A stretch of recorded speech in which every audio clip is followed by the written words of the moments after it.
ഇത് എന്നെ സംബന്ധിച്ചിടത്തോളം കേരളത്തിലെ ഒട്ടനവധി ക്ഷേത്രാങ്കണങ്ങളിൽ ഞാൻ നടത്തിയ പ്രഭാഷണങ്ങൾക്കൊക്കെ എനിക്ക് അവസരം നൽകിയ എന്റെ ഹോം ഗ്രൗണ്ട് കൂടിയാണ് ഈ ശ്രീ കോട്ടവൽ കരിയാത്തൻകാവ് ക്ഷേത്രം. ആദാഹിച്ചു വിടർന്ന ജീവകലികാജാലങ്ങളിൽ കാലമേ നീ ദർശിച്ച രസാനുഭൂതി പകരൂ മൽപാന പാത്രങ്ങളിൽ. ഇത് ശിവരാത്രിയുടെ എന്റെ പ്രിയപ്പെട്ട സഹോദര മതസ്ഥരായ സുഹൃത്തുക്കള് വളരെ ധന്യതയോടെ ആധ്യാത്മികതയുടെ പരകോടിയിലേക്ക് മാനസികമായി ഉയർന്നു പോകുന്ന ഒരു ധന്യതയുടെ രാത്രി കൂടിയാണ്. ഇന്ന് ഉപവാസങ്ങളുണ്ട്, ജപങ്ങളുണ്ട്, പൂജകളുണ്ട്, വിശേഷാൽ പൂജകളുണ്ട്, അഭിഷേകങ്ങളുണ്ട്. എന്റെ പ്രിയപ്പെട്ടവരെ, കാഗോളം എന്ന് പറയുന്ന ഭൂമിയെ മുഴുവൻ നശിപ്പിക്കാനുള്ള ഒരു വിഷം അറിയാതെ തൊട്ട് തീണ്ടിയതിന്റെ പേരിൽ പ്രിയപ്പെട്ട പാർവതി വന്നിട്ട് ശിവന്റെ കഴുത്ത് പിടിക്കുമ്പോ ശിവൻ നീലകണ്ഠനായി തീരുകയാണ്, അല്ലെ? നീലകണ്ഠൻ. ആ നീലകണ്ഠൻ എന്ന അപരനാമത്തിന്റെ പിറകിൽ ഭാര്യാഭർത്തൃബന്ധത്തിന്റെ ആർദ്രമായ ഒരു മാതൃക കൂടി ഒരു കിരണം പോലെ കിടക്കുന്നുണ്ട്. ഭാര്യാഭർത്തൃബന്ധത്തിന്റെ സ്നേഹം. ശിവരാത്രിയുടെ ഒരു വ്രതം എന്ന് പറയുന്നത് ഒരു പ്രത്യേക നോയമ്പ. ഈ വ്രതം ഇന്നത്തെ പ്രഭാതം മുതൽ ഇങ്ങനെ അനന്തമായിട്ട് നമ്മൾ ഘോഷിക്കുമ്പോ, പട്ടിണി കിടക്കുമ്പോ, വ്രതത്തിലേക്ക് പോകുമ്പോ, ഒരു തരം വിരക്തിയിലേക്ക് നമ്മൾ പ്രവേശിക്കുമ്പോ ഏതോ ഒരുത്തന്റെ പട്ടിണിയുടെ പരിവട്ടയുടെ മുറവിളി അറിയാതെ നമ്മുടെ ആമാശയത്തിലേക്ക് തേട്ടി കടന്നു വരികയാണ്. ഓരോ നോയമ്പും, ഓരോ വ്രതവും, ഓരോ ആവിഷ്കാരങ്ങളും, ഓരോ വിശേഷാൽ പൂജകളും ഒക്കെ തന്നെ സമൃദ്ധമായിട്ട് മനുഷ്യൻ നീട്ടുന്നത് തന്റെ സഹജീവിയുടെ ത്യാഗങ്ങളെ പഠിക്കാൻ കൂടിയാണ്. ഇസ്ലാം മത വിശ്വാസികൾക്ക് ഒരു 2 ദിവസമോ 3 ദിവസമോ കഴിഞ്ഞാല് അവരുടെ മുമ്പിലേക്ക് റമദാനിന്റെ വ്രതാരംഭം, ഒരു 30 ദിവസക്കാലം നീളുന്ന, ഒരു മാസക്കാലം നീളുന്ന നോമ്പിന്റെ കാലമാണ്. 14 മണിക്കൂർ 15 മണിക്കൂറൊക്കെയാണ് ഈ പ്രാവശ്യം നമ്മൾക്ക് നോമ്പെടുക്കേണ്ടത്. അതൊരു കഠിന വ്രതമാണ്. ഈ വ്രതത്തിന്റെ ഇടയിലും നമ്മുടെ ആമാശയം ഇങ്ങനെ എരിപരി കൊള്ളുമ്പോ, അല്ലെങ്കിൽ കരിഞ്ഞുണങ്ങുമ്പോ, അല്ലെങ്കിൽ ഈ വീർപ്പുമുട്ടലിന്റെ പരിത്യാഗത്തിലേക്ക് കടന്നു പോകുമ്പോ നമ്മൾ അറിയാതെ പട്ടിണി കിടക്കുന്നവന്റെ ഓരം പറ്റി നിൽക്കാൻ നമുക്കൊക്കെ തോന്നിപ്പോവാൻ. കഴിഞ്ഞ 1 മണിക്കൂർ നേരം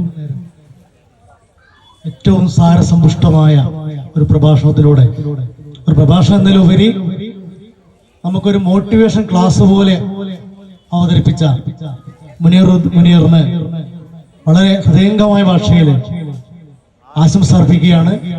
അദ്ദേഹത്തിന്റെ പ്രോത്സാഹനം എന്ന് പറഞ്ഞാൽ നമ്മുടെ നാട്ടുകാരനായ, നമ്മുടെ ഒരുവരായ, നമ്മുടെ സഹോദരനായ ആ മുനീറിന് ഇനിയും ഉയരങ്ങളിൽ എത്താൻ കഴിയട്ടെ. നാദം ശൂന്യതയിങ്കലാദ്യം അമൃതം വർഷിച്ച നാളിൽ ഗതോന്മാദം വിശ്വപദാർത്ഥശാലയിൽ ഒരിടത്തൊന്നായി തുടിച്ചിടവേ ആദാഹിച്ചു വിടർന്ന ജീവകലികാജാലങ്ങളിൽ കാലമേ നീ ദർശിച്ച രസാനുഭൂതി പകരൂ മൽപാന പാത്രങ്ങളിൽ. ഓരോ ജീവകണത്തിനുള്ളിലും ഉണർന്നുദ്ദീപ്തമായി ധർമ്മ സംസ്കാരോപാസന ശക്തിയായി ചിരതപസങ്കൽപ്പ സങ്കേതമായി ഓരോ മാസ്മര ലോകമുണ്ടതിലെനിക്കെന്നന്തരാത്മാവിനെ തേരോടിക്കണമെന്റെ കാവ്യകലയെ കൊണ്ടാകുവോളം വരെ. പ്രിയപ്പെട്ട വന്യരായ സൂര്യസുഹൃത്തുക്കളെ, സ്നേഹിതരെ, സഹോദരി സഹോദരങ്ങളെ, ജ്യേഷ്ഠാനുജന്മാരെ, അച്ഛനമ്മമാരെ, സഹോദരി സഹോദരങ്ങളെ, സർവമതസ്ഥരുമായ എന്നെ ശ്രവിച്ചുകൊണ്ടിരിക്കുന്ന സ്നേഹസമ്പന്നരായ എൻ്റെ പ്രിയപ്പെട്ട നാട്ടുകാരെ, വളരെ പ്രശസ്തവും പ്രഖ്യാതവുമായ ശ്രീ കോട്ടവൽ കരിയാത്തൻകാവ് ക്ഷേത്രത്തിന്റെ മുറ്റത്ത് ഞാൻ ആഗതനാകുമ്പോ ഒരു പുതിയ ചാരിതാർത്ഥ്യം എന്നെ തഴുകിത്തലോടുകയാണ്. ഇത് എന്നെ സംബന്ധിച്ചിടത്തോളം കേരളത്തിലെ ഒട്ടനവധി ക്ഷേത്രാങ്കണങ്ങളിൽ ഞാൻ നടത്തിയ പ്രഭാഷണങ്ങൾക്കൊക്കെ എനിക്ക് അവസരം നൽകിയ എന്റെ ഹോം ഗ്രൗണ്ട് കൂടിയാണ് ഈ ശ്രീ കോട്ടവൽ കരിയാത്തൻകാവ് ക്ഷേത്രം. അത് ഞാൻ നന്ദിപൂർവം, പ്രത്യേകിച്ച് വർഷങ്ങൾക്ക് മുൻപ് എന്നെ ഈ ക്ഷേത്ര അങ്കണത്തിലേക്ക് മുഖ്യ പ്രഭാഷണത്തിന് വേണ്ടി ക്ഷണിച്ച എന്റെ സഹൃദയരായ അന്നത്തെ സംഘാടകരെ കൂടി വളരെ വിനയാന്വിതനായി ഓർത്തിട്ട് ഞാനതിവിടെ സ്മരിക്കുകയാണ്. വേദിയുടെ അധ്യക്ഷ പദവി അലങ്കരിച്ചു കൊണ്ടിരിക്കുന്ന അഭിമന്യനായ നമ്മുടെ ആഘോഷ കമ്മിറ്റിയുടെ ചെയർമാൻ കൂടിയായ പ്രിയപ്പെട്ട സുരേഷ് രാജൻ സാർ അവറുകളെ, അതുപോലെ തന്നെ ഇവിടെ ഉദ്ഘാടന കർമ്മം നിർവഹിച്ച അഭിമന്യനായ എന്റെ സഹൃദയ സ്നേഹിതനും ചീക്കോട് ഗ്രാമപഞ്ചായത്തിന്റെ പ്രസിഡന്റുമായ പ്രിയപ്പെട്ട ശിവേട്ടൻ, അതുപോലെ തന്നെ ഇവിടെ ആശംസ നിർവഹിച്ച നമ്മുടെ വാർഡ് മെമ്പർ വേലായുധേട്ടൻ, ഇവിടെ സ്വാഗത ഭാഷണം നടത്തിയ അഭിമന്യനായ ഭാസ്കരേട്ടൻ, പ്രാർത്ഥന നിർവഹിച്ച സ്നിഗ്ധ, അതുപോലെ തന്നെ ദിയ കൃഷ്ണ, അയാൻ, ശവന്യ അടക്കമുള്ള പ്രിയപ്പെട്ട സഹൃദയ സ്നേഹിതകൾ, അതുപോലെ തന്നെ ക്ഷേത്ര കമ്മിറ്റിയുടെ ഭാരവാഹികൾ, പ്രിയപ്പെട്ട അഭിലാഷ്, മോഹനൻ മാസ്റ്റർ, അതുപോലെ തന്നെ പ്രിയപ്പെട്ട ദിനേശ്, കരുണാകരൻ നായർ, രാമനുണ്ണി നായർ, ശ്രീധരൻ അവറുകൾ, മാതൃസമിതിയുടെ അംഗമായ തങ്കമണി, അതുപോലെ തന്നെ ഈ പരിപാടിയുടെ പ്രാധാന്യം എന്നെ ത്വരപ്പെടുത്തിയ ഉണ്ണികൃഷ്ണേട്ടൻ, സുഹൃത്ത് ശരത്ത് അടക്കമുള്ള പ്രിയപ്പെട്ട സഹൃദയ സ്നേഹിതരെ, എന്റെ സ്നേഹസമ്പന്നരായ നാട്ടുകാരെ, പ്രിയപ്പെട്ട സഹോദരി സഹോദരങ്ങളെ, വളരെ സന്തോഷം തോന്നുകയാണ്. ആധ്യാത്മികതയുടെ ഒരു ചൈതന്യം പേറിയിട്ടാണ് നമ്മളെല്ലാവരും ഇവിടെ കുടികൊള്ളുന്നത്. അതുകൊണ്ട് ഒരു ആത്മീയതയുടെ ഒരു ഓറ, ഒരു പ്രകാശ വലയം നമ്മുടെ ആവരണം ചെയ്തിട്ടുണ്ട്. ധാർമ്മികതയിൽ അടിത്തറ പാകിയിരിക്കുന്ന നമ്മുടെ ആധ്യാത്മിക ദർശനങ്ങൾക്ക് പുതിയ കാലത്ത് വലിയ പ്രസക്തി വർദ്ധിച്ചു കൊണ്ടിരിക്കുകയാണ്. അസ്വാസ്ഥ്യങ്ങൾ വർദ്ധിച്ചു കൊണ്ടിരിക്കുന്ന അസമത്വങ്ങളും അതുപോലെ തന്നെ മനുഷ്യർക്കിടയിലുള്ള വിഭാഗീയതകളും ഒക്കെ തന്നെ തലപൊക്കി പുറത്തു വന്നുകൊണ്ടിരിക്കുന്ന നവലോക ക്രമത്തിൽ ഇങ്ങനെയുള്ള സായാഹ്നങ്ങളിലെ കൂടിയിരിക്കലുകളുടെ സൗന്ദര്യത്തെ ഞാൻ എന്റെ ഭാഷയിലെ ഏത് വാക്കെടുത്തിട്ട് ആണ് പരിചയപ്പെടുത്തുക എന്ന് പോലും എനിക്ക് പറയുക ഈ ഒരു സന്ദർഭത്തിൽ അസാധ്യമാണ്. എന്റെ പ്രിയപ്പെട്ടവരെ, സുനിത വില്യംസ് ഈ അടുത്ത് കോഴിക്കോട് വരികയുണ്ടായി. സുനിത വില്യംസിന്റെ പേര് പറയുമ്പോ നമ്മൾ ഭാരതീയർ വിശിഷ്യ അഭിമാനം കൊള്ളാറുണ്ട്. കാരണം ഈ ബഹിരാകാശ പേടകത്തിൽ ഏറ്റവും കൂടുതൽ കാലം താമസിച്ചതിന്റെ റെക്കോർഡിട്ട ഒരു ധീര വനിത എന്നതിൽ അപ്പുറം സുനിത വില്യംസിന്റെ പിതാവിന്റെ പേര് കിടക്കുന്നത് ഇന്ത്യയുടെ ഗുജറാത്തിലാണ്. അതുകൊണ്ട് ഒരു ഇന്ത്യൻ വംശജ എന്ന അർത്ഥത്തിൽ സുനിതയുടെ ആ മുന്നേറ്റങ്ങളിൽ ഭാരതീയനായ നമുക്കൊക്കെ തെല്ലൊന്നുമല്ല അഭിമാനവും അതുപോലെ തന്നെ ആശ്ചര്യവും സന്തോഷവും ഒക്കെയുള്ളത്. ആ സുനിത വില്യംസ് KLF-ന്റെ ഒരു വിശിഷ്ട അതിഥിയായി കേരളക്കരയിലെ കോഴിക്കോട് കടപ്പുറത്ത് വന്ന് പുതിയ ശാസ്ത്ര വിദ്യാർത്ഥികളോട്, പുതിയ ചരിത്ര അന്വേഷികളായ അഭ്യസ്തവിദ്യരായ പുതിയ തലമുറകളോട് സംവദിച്ചപ്പോ ഏതോ ഒരാള് ചോദിച്ചു സുനിത വില്യംസിനോട്, അങ്ങേക്ക് ബഹിരാകാശ പേടകത്തിൽ ഇങ്ങനെ സഞ്ചരിക്കുമ്പോ തോന്നിപ്പോയ ഏറ്റവും വൈകാരികത നിറഞ്ഞ സന്ദർഭം ഏതായിരുന്നു?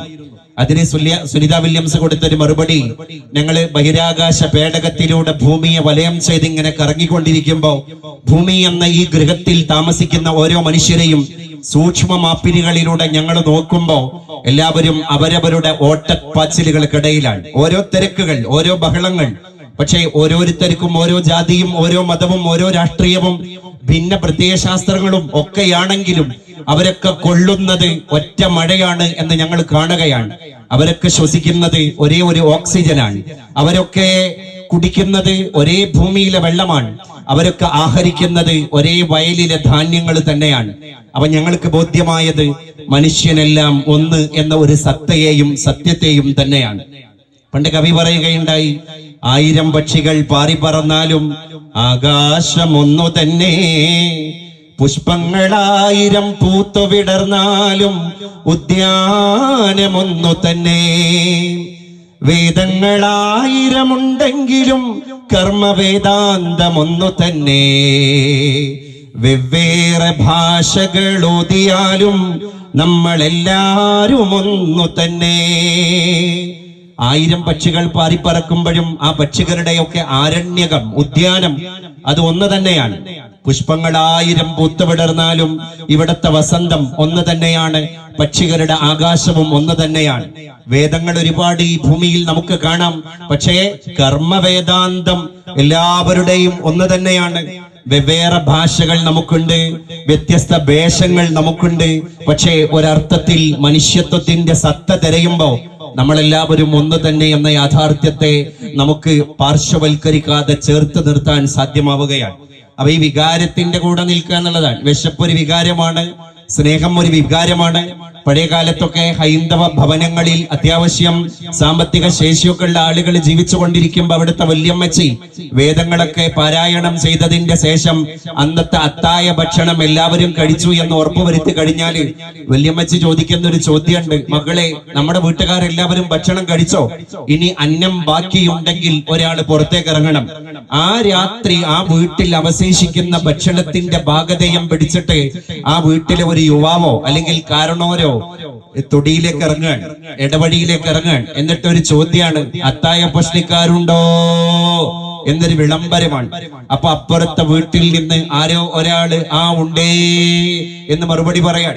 അപ്പൊ ഏതോ ഒരു വീട്ടിലെ എല്ലാവരും ഭക്ഷണം കഴിച്ചിട്ടുണ്ട്, അവര് കഴിച്ച ഭക്ഷണത്തിന്റെ അവശിഷ്ടം ബാക്കിയുണ്ട്, അത് നമുക്ക് അർഹതപ്പെട്ടതാണ് എന്ന് മനസ്സിലാക്കിയിട്ട് ആ ആളുകൾ ഇറങ്ങി വന്നിട്ട് അത്തായ പട്ടിക്കാരായ ആളുകൾ അത് വാങ്ങിയിട്ട് തിരിച്ചു പോകാൻ. ഈ വികാരത്തിന്റെ കൂടെ നിൽക്കാൻ സാധ്യമാകുമ്പോഴാണ് നമ്മുടെയൊക്കെ വ്രതമായി മാറുന്നത്. ഇത് ശിവരാത്രിയുടെ എന്റെ പ്രിയപ്പെട്ട സഹോദര മതസ്ഥരായ സുഹൃത്തുക്കള് വളരെ ധന്യതയോടെ ആധ്യാത്മികതയുടെ പരകോടിയിലേക്ക് മാനസികമായി ഉയർന്നു പോകുന്ന ഒരു ധന്യതയുടെ രാത്രി കൂടിയാണ്.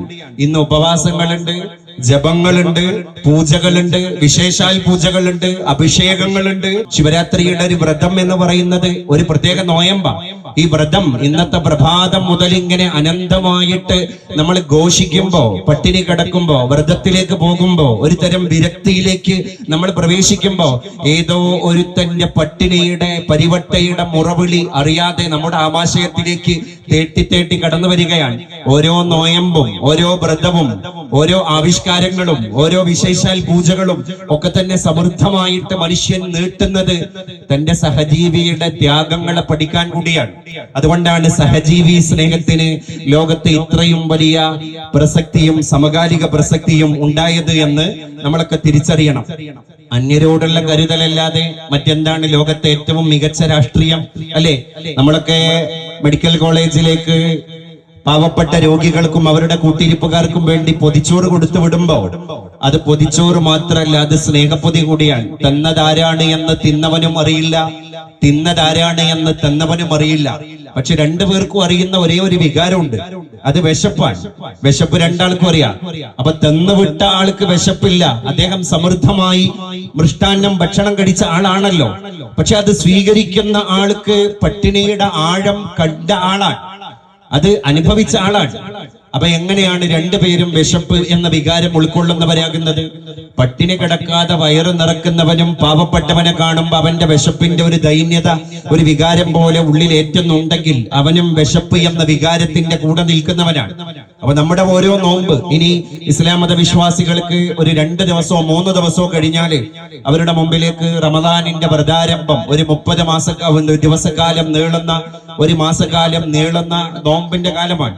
14 മണിക്കൂർ 15 മണിക്കൂറൊക്കെയാണ് ഈ പ്രാവശ്യം നമ്മൾക്ക് നോമ്പെടുക്കേണ്ടത്. അതൊരു കഠിന വ്രതമാണ്. ഈ വ്രതത്തിന്റെ ഇടയിലും നമ്മുടെ ആമാശയം ഇങ്ങനെ എരിപരി കൊള്ളുമ്പോ, അല്ലെങ്കിൽ കരിഞ്ഞുണങ്ങുമ്പോ, അല്ലെങ്കിൽ ഈ വീർപ്പുമുട്ടലിന്റെ പരിത്യാഗത്തിലേക്ക് കടന്നു പോകുമ്പോ നമ്മൾ അറിയാതെ പട്ടിണി കിടക്കുന്നവന്റെ ഓരം പറ്റി നിൽക്കാൻ നമുക്കൊക്കെ തോന്നിപ്പോവാൻ.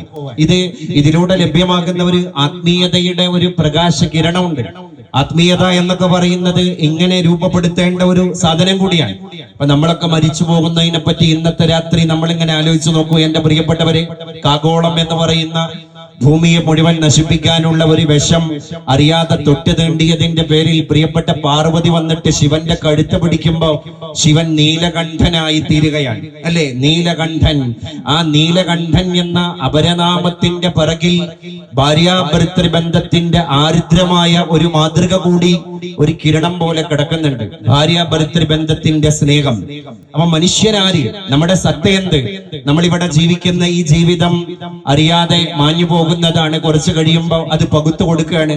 അടുത്ത അവകാശികൾ ചിത്രശലഭങ്ങളെ പോലെ, ഷഡ്പദങ്ങളെ പോലെ, ഇഴജന്തുക്കളെ പോലെ, ആടുമാടുകളെ, പക്ഷിപ്പറവുകളെ, ഇൻസെക്ട്സ്, ഇതൊക്കെ ഭൂമിയിലേക്ക് ജനറേഷൻ കൈമാറി വരും പോലെ നമ്മളും അടുത്ത ജനറേഷന് വേണ്ടി നമ്മുടെ ജീവിതത്തെ ഒഴിഞ്ഞു കൊടുക്കും. അപ്പൊ നമ്മള് നാമാവശേഷമാകും, ചരിത്രത്തിന്റെ ഭാഗമാകും. അപ്പൊ ഇവിടെ പിന്നെ ഈ കോട്ടമ്മൽ പ്രദേശത്തൊക്കെ അടക്കി ഭരിക്കുന്നത് അടുത്ത തലമുറകളായിരിക്കും.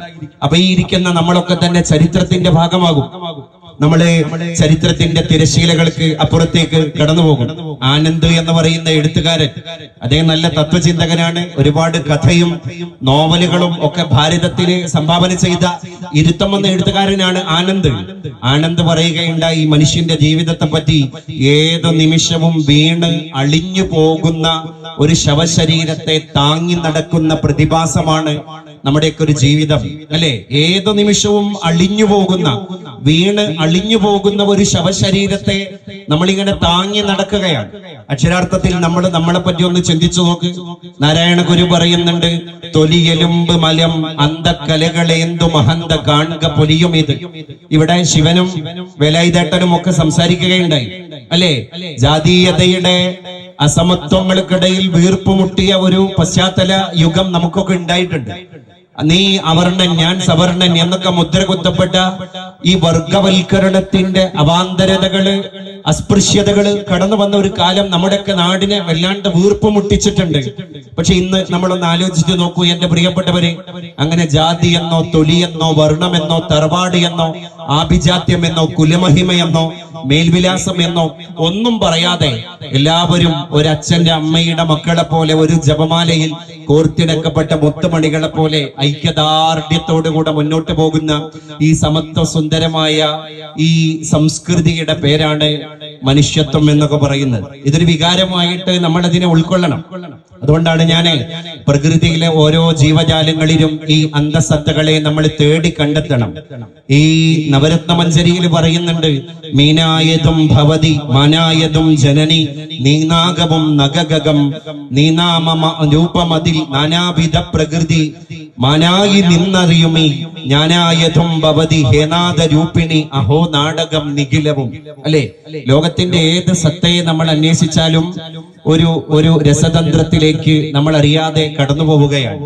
ക്ഷേത്ര സന്ദർശനത്തിന് കടന്നുപോയാലും, പള്ളിയിലേക്ക് കടന്നുപോയാലും, ചർച്ചിലേക്ക് കടന്നുപോയാലും, മസ്ജിദിലേക്ക് കടന്നുപോയാലും ഈ കടന്നു ചെല്ലലുകളൊന്നും സ്ഥൂലമാകാൻ പാടില്ല. അത് സൂക്ഷ്മമാകണം. ഈ സ്ഥൂലമാകുമ്പോഴാണ് അത് പ്രകടനപരതയായി മാറുന്നത്. സൂക്ഷ്മം എന്ന് പറയുന്നത് ആത്മാവിനെ തൊട്ടതാണ്. അപ്പൊ നമ്മൾ സംസാരിക്കുമ്പോൾ ഹൃദയത്തിൽ നിന്ന് ഹൃദയത്തോട് സംവദിക്കാം. നാവിൽ നിന്ന് ഉതിർന്നു വീഴുന്ന വാക്കും കർണപുടങ്ങൾ ഏറ്റെടുക്കുന്ന ശബ്ദവും വെറും വനരോധനമാണ്. വനരോധനം എന്ന് പറഞ്ഞാല് കാടിന്റെ കരച്ചിൽ മാത്രമാണ്, അത് അപശബ്ദമാണ്. അതേസമയത്ത് ഹൃദയത്തിൽ നിന്ന് ഒഴുകിപ്പരക്കുന്ന വാക്കുകൾ, ഹൃദയം തന്നെ സ്വീകരിച്ച് ചേർത്ത് നിർത്തുന്ന വാക്കുകൾ, അതിന് എന്തൊരു സൗന്ദര്യമുണ്ട്, അതിന് എന്തൊരു കമനീയതയുണ്ട്. കാലം അതിനെയാണ് കാത്തുവെക്കുന്നത് എന്ന് നമ്മൾ തിരിച്ചറിയണം. അതാ കവി പറഞ്ഞത്, ഓരോ ജീവകണത്തിനുള്ളിലും ഉണർന്നുദ്ദീപ്തമായി ധർമ്മ സംസ്കാരോപാസന ശക്തിയായി ചിരതപ സങ്കല്പ സങ്കേതമായി ഓരോ മാസ്മര ലോകമുണ്ട്. അതിലെനിക്കെന്നെന്തരാത്മാവിനെ തേരോടിക്കണം എന്റെ കാവ്യകലയെ കൊണ്ടാകുവോളം വരെ. ഞാൻ ഈ പ്രകൃതിയിലെ എല്ലാ ജീവജാലങ്ങളിലേക്കും ഇങ്ങനെ നോക്കുമ്പോ ഈ ഓരോ ജീവജാലങ്ങളിലും ദൈവീക സത്ത, ഒരു ഡിവൈൻ ടച്ച് ഞാനിങ്ങനെ കാണുകയാണ്.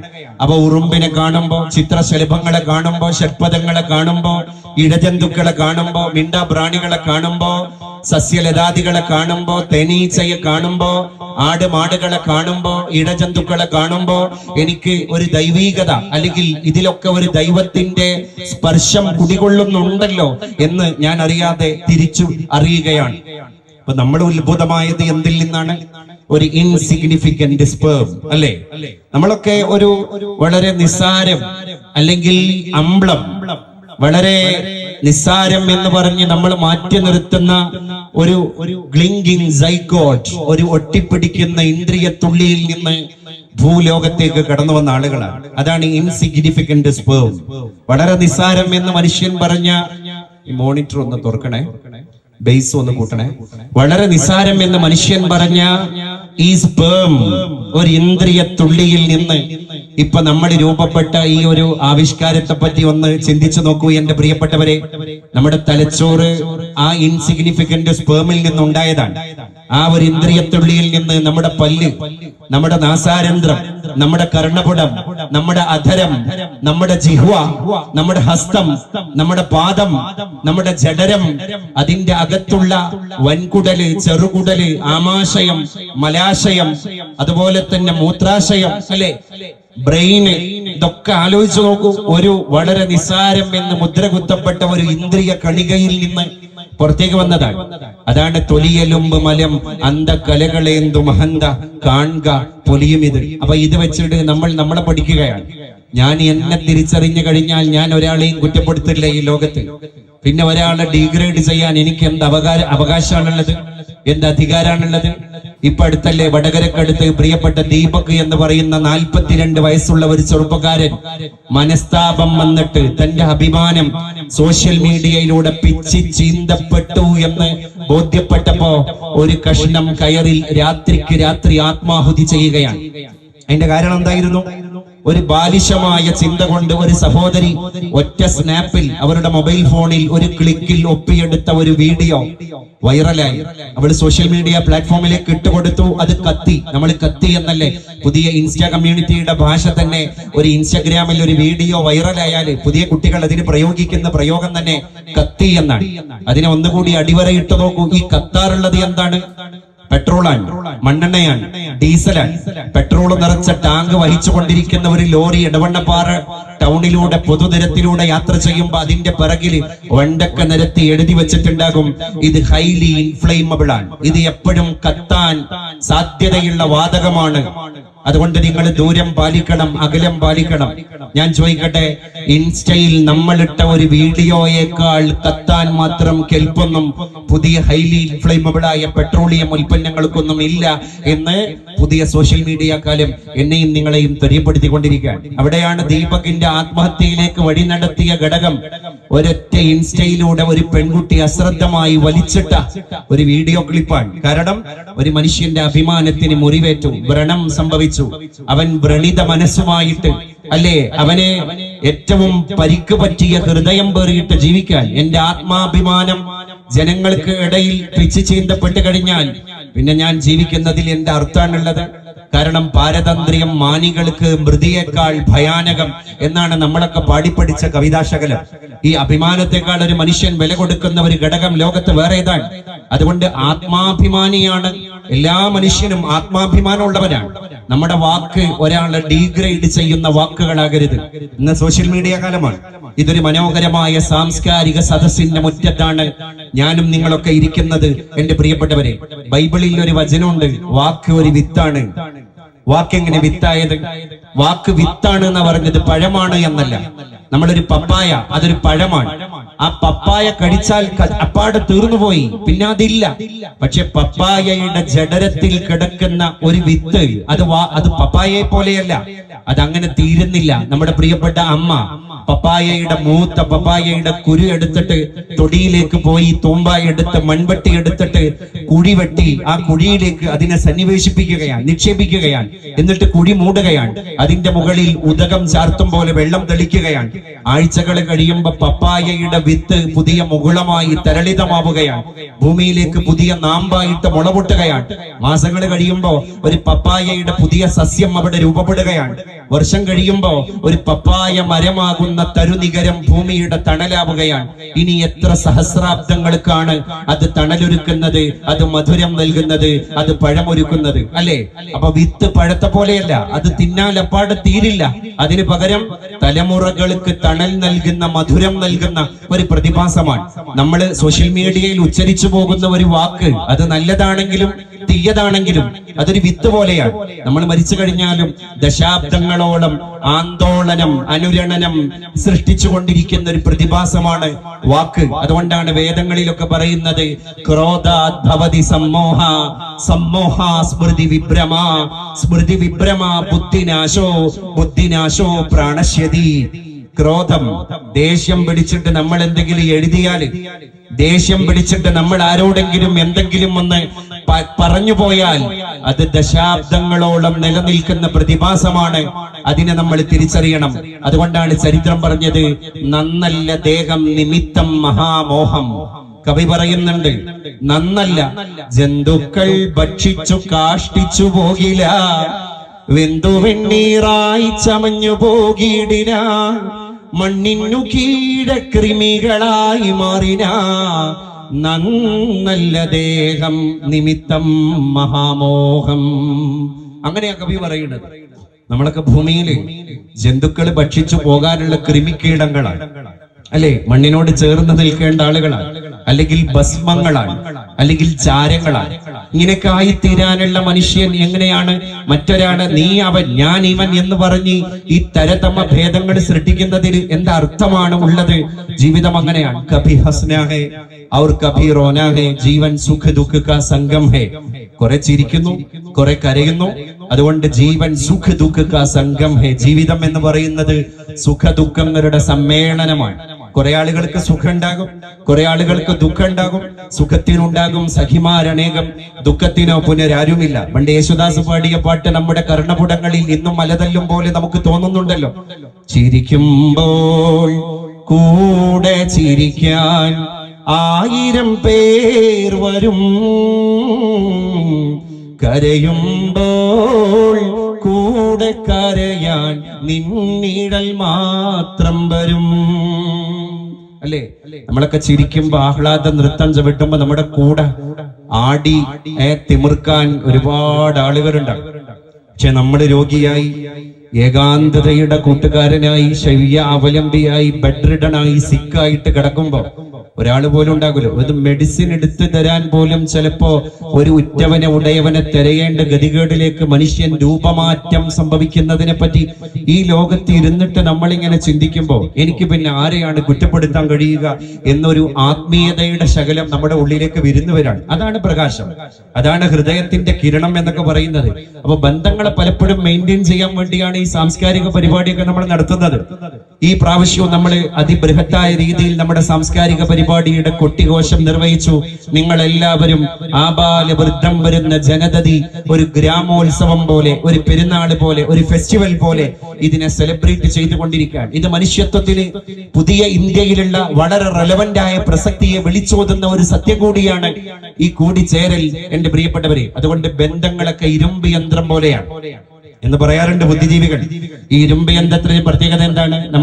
നമ്മൾ ഉപയോഗിക്കുന്ന 2 വീലർ ആണെങ്കിലും കാർ ആണെങ്കിലും ബൈക്ക് ആണെങ്കിലും ഒരു 5000 കിലോമീറ്റർ അല്ലെങ്കിൽ 10000 കിലോമീറ്റർ കഴിഞ്ഞാൽ അതിന്റെ ക്ലച്ച് ഓയിൽ മാറ്റാൻ, ബ്രേക്ക് ഓയിൽ മാറ്റാൻ, എഞ്ചിൻ ഓയിൽ മാറ്റാൻ വേണ്ടി നമ്മൾ വീണ്ടും ഷോറൂമിലേക്ക് കൊണ്ടുപോകുന്നു, ടെക്നീഷ്യനെ കാണിക്കുന്നു, അത് വീണ്ടും റീഫ്രഷ് ചെയ്ത് തിരിച്ചു കൊണ്ടുവരുന്നു. പിന്നെ ആ വാഹനം ഓടിക്കുമ്പോൾ ഒരു സ്മൂത്ത്നെസ് നമുക്ക് ഫീൽ ചെയ്യാൻ. അപ്പൊ നമ്മൾ പറയുന്ന ഒരു മനോഹരമായ വാക്കുണ്ട്, എന്റെ വണ്ടി എണ്ണയിട്ട യന്ത്രം പോലെയാണ്. അത് നമ്മളാണെങ്കിലോ നമ്മുടെ കുടുംബക്കാർക്കിടയിൽ, നമ്മുടെ നാട്ടുകാർക്കിടയിൽ, നമ്മുടെ അയൽപ്പക്കക്കാർക്കിടയിൽ എന്നും ബന്ധങ്ങളെ ഓയിൽ മെയിൻ്റനൻസ് ചെയ്തുകൊണ്ടിരിക്കുന്ന ഒരു ഇരുമ്പ് യന്ത്രമാണ് നമ്മളെങ്കിൽ പിന്നെ ബന്ധങ്ങളെ പുതുക്കാൻ ബന്ധുവീട്ടിലേക്ക് പോകുമ്പോ തുരുമ്പ് പിടിച്ച ഇരുമ്പിന്റെ ഇഞ്ചസിന്റെ കരകര ശബ്ദങ്ങൾ നമുക്ക് കേൾക്കേണ്ടി വരില്ല. മറ്റത് അങ്ങനെയല്ല. നീ വല്യച്ഛന്റെ വീട്ടിൽ പോയോ, കൊച്ചച്ഛന്റെ വീട്ടിൽ പോയോ, ഏളാപ്പാന്റെ വീട്ടിൽ പോയോ, മൂത്താപ്പാന്റെ വീട്ടിൽ പോയോ? അപ്പോഴാണ് വാട്സപ്പിൽ കളിക്കുന്ന തിരക്കിന്റെ ഇടയിൽ എന്റെ അമ്മ പറഞ്ഞപ്പോഴാണ് കൊച്ചച്ഛന്റെ വീട്ടിലേക്ക്, ഏളാപ്പാന്റെ വീട്ടിലേക്ക് ഞാൻ പോയിട്ട് 6 മാസം കഴിഞ്ഞു എന്ന ബോധ്യം ഈ കൗമാരക്കാരന്റെ ഉള്ളിലേക്ക് വിരുന്നു വരുന്നത്. അവൻ വേഗം തിരക്കി കൊച്ചച്ഛന്റെ വീട്ടിലേക്ക് പോയപ്പോ അവിടുത്തെ ഗേറ്റ് ഇങ്ങനെ തുറക്കുമ്പോ ഈ തുരുമ്പ് പിടിച്ച വിജാഗിരിയുടെ ഒരു ശബ്ദം ഇങ്ങനെ കേൾക്കുകയാണ്. അത് വിജാഗിരിയുടെ ശബ്ദമല്ല, ഗേറ്റിന്റെ ശബ്ദമല്ല, പിന്നെന്താണ്? സിറ്റ് ഔട്ടിലെ ചാരുകസേരയിൽ ചമ്രം പടിഞ്ഞിരിക്കുന്ന കൊച്ചച്ഛന് ഒരു ചോദ്യമാണ്, എന്റെ ഇപ്പൊ കേറി വന്നു. അതാണ് ബന്ധങ്ങള് ഇരുമ്പ് യന്ത്രമാണ്. അതിങ്ങനെ ഓയിൽ മെയിൻ്റനൻസ് ചെയ്താലേ ആ അപശബ്ദം ഒരിക്കലും നമുക്കാർക്കും കേൾക്കേണ്ട ഗതികേട് ദുര്യോഗം വരൂല. ഈ കുട്ടിക്ക് വന്ന ദുര്യോഗത്തിന്റെ കാരണം എന്താ അറിയോ? അവൻ സോഷ്യൽ മീഡിയക്ക് മാത്രം പ്രാധാന്യം കൊടുത്തു. അവന്റെ സ്ക്രീൻ ഓൺ ആയപ്പോ അവന്റെ ഹൃദയം ഓഫായി. പുതിയ ലോകം അങ്ങനെയാണ്, സ്ക്രീൻ ഓൺ ആകുന്നു, ഹൃദയം ഓഫാകുന്നു. ഹൃദയം ഓൺ ആയാൽ സ്വാഭാവികമായിട്ടും സ്ക്രീൻ ഓഫ് ആകും എന്നാണ് അതൊക്കെ നമ്മളെ പഠിപ്പിച്ചുകൊണ്ടിരിക്കുന്ന യാഥാർത്ഥ്യം. അപ്പൊ നമ്മൾ കൂടുതൽ പഠിക്കുക. ബന്ധങ്ങളാണ് മനുഷ്യൻ പഠിക്കേണ്ടത്. ബന്ധങ്ങളെ കൂടുതൽ പഠിച്ച ഒരാൾ പറഞ്ഞു, now I know that I know nothing. അദ്ദേഹം പറഞ്ഞൊരു കാര്യമാണത്. ഇപ്പൊ ഞാൻ പഠിച്ചു കഴിഞ്ഞു, ദാറ്റ് ഐ നോ നത്തിങ്. ഞാൻ ഒന്നും പഠിച്ചിട്ടില്ല എന്ന് പഠിക്കലാണ് ലോകത്തെ ഏറ്റവും വലിയ പഠനം. മറ്റേതുണ്ടല്ലോ, ഞാൻ എല്ലാം പഠിച്ചിട്ടുണ്ട്, അതുകൊണ്ട് എന്നെ ആരും ഉപദേശിക്കേണ്ട കാര്യമില്ല, ഞാൻ എന്റെ തീരുമാനപ്രകാരം ചെയ്യുമെന്ന ഒരു സ്വയം തോന്നലുകളാണ് ഒരു മനുഷ്യനെ പലപ്പോഴും. അഹം എന്ന് പറയുന്ന സംസ്കൃത വാക്കിന്റെ അർത്ഥം എന്താണ്? ഞാൻ എന്നാണ്. അഹം ഭാവം, ഞാൻ എന്ന ഭാവം. അഹം കാര്യം എന്ന് പറഞ്ഞാലോ അഹം പ്ലസ് കാരം. കരിക്കുക എന്ന് പറഞ്ഞാൽ എന്താ? ചെയ്യുക എന്നാണ്. അപ്പൊ കാരം എന്ന് പറഞ്ഞാൽ ചെയ്തി. അഹം കാരം, ഞാൻ എന്ന ചെയ്തി. അഹം ഭാവം, ഞാൻ എന്ന ഭാവം. അത് പോയിട്ട് അഹം ബ്രഹ്മം, അല്ലേ, ഞാൻ തന്നെയാണ് ആത്മീയതയുടെ സത്ത എന്ന് പറയുന്നിടത്തേക്ക് നമ്മുടെ കുശുമ്പിനെ വലിച്ചെറിഞ്ഞ്, നമ്മുടെ കുന്നായ്മയെ വലിച്ചെറിഞ്ഞ്, നമ്മുടെ ഉദാസീന ഭാവങ്ങളെ വലിച്ചെറിഞ്ഞ്, നമ്മുടെ അപകർഷതകളെ വലിച്ചെറിഞ്ഞ്, നമ്മുടെ അപരത്വ നിർമ്മിതികളെ വലിച്ചെറിഞ്ഞ്, നമ്മുടെ വിഷാദങ്ങളെ വലിച്ചെറിഞ്ഞ്, നമ്മുടെ ക്രോധങ്ങളെ വലിച്ചെറിഞ്ഞ്, നമ്മുടെ വാശിയ വീറിനെ വലിച്ചെറിഞ്ഞാൽ നമ്മുടെ ഉള്ളിലേക്ക് ഒരു ബ്രഹ്മ സമാനമായിരിക്കുന്ന പ്രകാശം തിരിച്ചു വരും എന്റെ പ്രിയപ്പെട്ടവരെ. അല്ലെങ്കിൽ നമ്മുടെ കലകളൊക്കെ കൊലയായി മാറും. പഴയകാലത്തെ ഇപ്പോഴത്തെ പോളിഷ്ഡായ അല്ലെങ്കിൽ റിഫൈൻഡായ അറബികളല്ല, പഴയകാലത്ത് കാട്ടാള ഹൃദയരായ കാട്ടറബികൾ എന്നൊക്കെ ചരിത്രത്തിൽ വിശേഷിപ്പിക്കപ്പെട്ട അറബികൾ ഉണ്ടായിരുന്നു. ആ അറബികളെ പറ്റി വള്ളത്തോൾ നാരായണ മേനോൻ പറഞ്ഞിട്ടുണ്ട്. കലാവിശേഷം കൊലയിപ്പലോർഗർ കെരികൾ ഇളമ്പോൾ ഇവർക്കിരുട്ടേൻ പ്രിയമിത്ര ഊതിക്കെടുക്കയായി കൈത്തിരി കൊണ്ടു ചെന്നാൽ മിന്നാമിനുങ്ങിൻ ചെറുതാം വെളിച്ചം പോലും സഹിക്കാത്ത തമസ്സിതേതോ. ഒരു മിന്നാമിനുങ്ങിന്റെ നുറുങ്ങു വട്ടം കാണുമ്പോ അയ്യേ, പ്രകാശത്തോട് എനിക്ക് അലർജിയാണ്, അതുകൊണ്ട് പ്രകാശം എനിക്ക് ഇഷ്ടല്ല. ഏതാ പ്രകാശം? ആത്മീയതയുടെ പ്രകാശം. അപ്പോ കള്ളു കുടിച്ച് മതോന്മത്തനായിട്ട് മതാലസനായിട്ട് നടന്ന കാട്ടറബി കുടുംബത്തെ തിരിഞ്ഞു നോക്കിയില്ല. അപ്പൊ അവന്റെ മുമ്പില് ഒരു പുതിയ വചനം, നീ കുടുംബത്തെ നോക്കണം, കുടുംബം ആരാധനയാണ്, കുടുംബത്തെ നോക്കുന്നവനാണ് ദൈവത്തിന് ഇഷ്ടപ്പെട്ടവൻ. ഭാര്യയെ പരിഗണിക്കണം, മക്കളെ നോക്കണം. കുടുംബം ദൈവം കയ്യിൽ നൽകിയ വലിയൊരു ചമൽക്കാരദായകമായ ഉത്തരവാദിത്തമാണ്. അതാണ് പ്രകാശം. ആ ദൈവികതയുടെ പ്രകാശ കിരണങ്ങൾ കണ്ടപ്പോഴേക്ക് കണ്ണുപൊത്തി ഓടി ഒളിച്ചു കാട്ടറബി. കാരണം ഈ പ്രകാശത്തെ ഞാൻ എന്റെ നെഞ്ചിലേക്ക് ആവാഹിച്ചെടുത്തു കഴിഞ്ഞാൽ എനിക്ക് പിന്നെ കള്ളു കുടിക്കാൻ കഴിയൂല, എനിക്ക് പിന്നെ അവിഹിത ബന്ധത്തിൽ ഏർപ്പെടാൻ കഴിയൂല, എനിക്ക് എന്റെ രുധിര കണങ്ങളെ തീർക്കാൻ കഴിയൂല, എന്റെ വാൾ തലപ്പുകളെ കൊണ്ട് രക്തരൂക്ഷിതമായ വിപ്ലവങ്ങൾക്ക് തിരികൊളുത്താൻ എനിക്ക് കഴിയൂല. കാരണം അവന് കൊലയാണ്, കല. അല്ലെ, നമ്മുടെ കുട്ടികളൊക്കെ സ്കൂൾ യുവജനോത്സവത്തിൽ പങ്കെടുക്കുമ്പോ ലളിതഗാനത്തിൽ, അതുപോലെ തന്നെ ഗാനത്തില്, സംഘഗാനത്തില്, നൃത്തത്തില്, പോസ്റ്റർ രചനയില് ഒക്കെ പങ്കെടുക്കുമ്പോ കുട്ടിക്ക് ഒരു കലാവിശേഷം ഉണ്ടാകുമല്ലോ. എന്നാൽ അന്നത്തെ കാട്ടറബിയുടെ കലാവിശേഷം എന്താണ്? കലാവിശേഷം കൊല ഇബ്ബലോർഗർ കെരികൾ ഇളമ്പോൾ. എരികള്ള് കുടിക്കും പോലെ കൊലയെ കൈകാര്യം ചെയ്ത കാട്ടറബിയുടെ ഒരു കാലം നമുക്കൊക്കെ ഉണ്ടായിരുന്നു, നമ്മുടെ മുമ്പിലൂടെ കടന്നുപോയിട്ടുണ്ട്. അപ്പൊ എന്റെ പ്രിയപ്പെട്ടവരെ, നാം മക്കൾക്ക് റോൾ മോഡലാവാം. ഈ സംസ്കാരം എന്ന് പറയുന്ന സാധനം എന്താ? സംസ്കാരം. ആ സംസ്കാരത്തിൽ നിന്നാണല്ലേ ഈ സാംസ്കാരിക മൂല്യങ്ങളും കൂടിച്ചേരലുകളൊക്കെ വിരുന്നു വരുന്നത്, അല്ലെ? സംസ്കാരം. അടുത്ത് മുൻ പത്തനംതിട്ട ജില്ലാ കലക്ടറായിരുന്ന ദിവ്യ എസ് അയ്യർ, അവരിപ്പോ സംസ്ഥാന സർക്കാരിന്റെ സാംസ്കാരിക വകുപ്പിന്റെ ഡയറക്ടറാണ്. ഇതൊരു സാംസ്കാരിക സമ്മേളനമാണ്. ഞാൻ പറയുന്ന ഈ സ്മര്യ സഹോദരി അവരാരാണ്? കേരളത്തിലെ സാംസ്കാരിക വകുപ്പിന്റെ ഡയറക്ടറാണ് കലക്ടർ ദിവ്യ എസ് അയ്യർ. അവർ ഈ അടുത്ത് തിരുവനന്തപുരം നിശാഗന്ധി ഓഡിറ്റോറിയത്തിൽ നടന്ന ഒരു സാംസ്കാരിക സമ്മേളനത്തിൽ ഞാനും ആ പരിപാടിയിൽ സംബന്ധിച്ച ഒരാളാണ്. ഞാൻ കലക്ടർ ദിവ്യ എസ് അയ്യറെ നേരിട്ട് കേട്ട ഒരാളാണ്, മുൻ കലക്ടറെ. അവരാണ് സ്വാഗത ഭാഷണം നടത്തിയത്. ആ സ്വാഗത പ്രസംഗത്തിന്റെ ഇടയിൽ അവരുടെ ഒരു വ്യക്തിപരമായ അനുഭവം പങ്കുവെക്കുകയുണ്ടായി. അവരൊരു അമ്മയാണ്, ഒരു 6 വയസ്സുകാരനായ മകന്റെ അമ്മയാണ്. സെക്രട്ടേറിയറ്റിൽ എനിക്ക് ഒഴിവ് കിട്ടിയ സമയത്ത് ഞാൻ എന്റെ വീട്ടിലേക്ക് പോയപ്പോ എന്റെ 6 വയസ്സുള്ള മകൻ TV കണ്ടുകൊണ്ടിരിക്കുകയാണ് എന്നാണ് ദിവ്യ എസ് അയ്യർ അനുഭവം പങ്കുവെക്കുന്നത്. അപ്പൊ എന്റെ മോന് TV കണ്ടുകൊണ്ടിരിക്കുമ്പോ ടിവിയിൽ ഒരാൾ മരിച്ചു കിടക്കുന്ന രംഗമാണ്. അപ്പൊ എന്റെ കുട്ടി എന്റെ അടുത്ത് ചോദിച്ചു, അമ്മേ, ഈ മരിച്ചു കിടക്കുന്ന മനുഷ്യന്റെ മതം ഏതാണ് എന്ന് അമ്മയ്ക്ക് അറിയോ? അപ്പൊ എനിക്ക് ദേഷ്യം വന്നു. കാരണം ഞാനൊരു സാംസ്കാരിക വകുപ്പിന്റെ ഡയറക്ടറാണ്, മാത്രമല്ല ആളുകളെ മതവും ജാതിയും നോക്കിയിട്ട് ഇങ്ങനെ തരം തിരിക്കരുത് എന്ന നിലപാടുള്ള ഒരു സ്ത്രീ കൂടിയാണ് ഞാൻ. ആ എന്റെ 6 വയസ്സുള്ള മോനാണ് മരിച്ചു കിടക്കുന്ന ഒരാളുടെ ഒരു രംഗം ചിത്രം ടിവിയിൽ കണ്ടപ്പോ അമ്മേ ഇയാളുടെ മതമേതാണ് എന്ന് എന്നോട് ചോദിച്ചത്. അപ്പൊ എനിക്ക് ദേഷ്യം വന്നു. ഞാൻ എന്റെ 6 വയസ്സുകാരനായ മകനോട് പറഞ്ഞു, എന്താ മോനെ, നീ സ്കൂളിലൊക്കെ പോയിട്ട് നിനക്കും കിട്ടിയ വർഗീയ ചിന്തകള്? നീ സോഷ്യൽ മീഡിയയിൽ കളിക്കുന്ന പുതിയ തലമുറയെ പോലെ ആളുകളെ മതവും ജാതിയും തിരിച്ചിട്ട് മനസ്സിലാക്കാൻ തുടങ്ങിയോ? എന്തിനാണ് ആ മരിച്ചു കിടക്കുന്ന ഒരു മനുഷ്യന്റെ മതം നീ ചോദിച്ചത്? അപ്പൊ ഈ കുട്ടി പറഞ്ഞു, അമ്മ എന്നോട് ക്ഷമിക്കണം, അമ്മ തെറ്റിദ്ധരിക്കരുത്. ഞാൻ അമ്മയുടെ അടുത്ത് ഈ മരിച്ചു കിടക്കുന്ന മനുഷ്യന്റെ മതം ഏതാണ്, ജാതി ഏതാണെന്ന് ചോദിക്കാൻ കാരണം അമ്മേ, ശേഷം നടക്കുന്ന ശേഷക്രിയ ബേണാണോ അതോ ബെറിയാണോ എന്നറിയാനാണ്. ബേൺ എന്ന് പറഞ്ഞാല് ചില മതാചാര പ്രകാരം ആള് മരിച്ചു കഴിഞ്ഞാല് ശവം ദഹിപ്പിക്കും, ശവശരീരം മൃതദേഹം കത്തിച്ചു കളയും.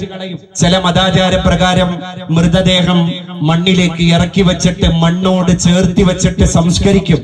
ഒന്ന് ബേണാണ്, ഒന്ന് ബെറിയാണ്. രണ്ടും 2 മത ആചാരങ്ങളാണ്.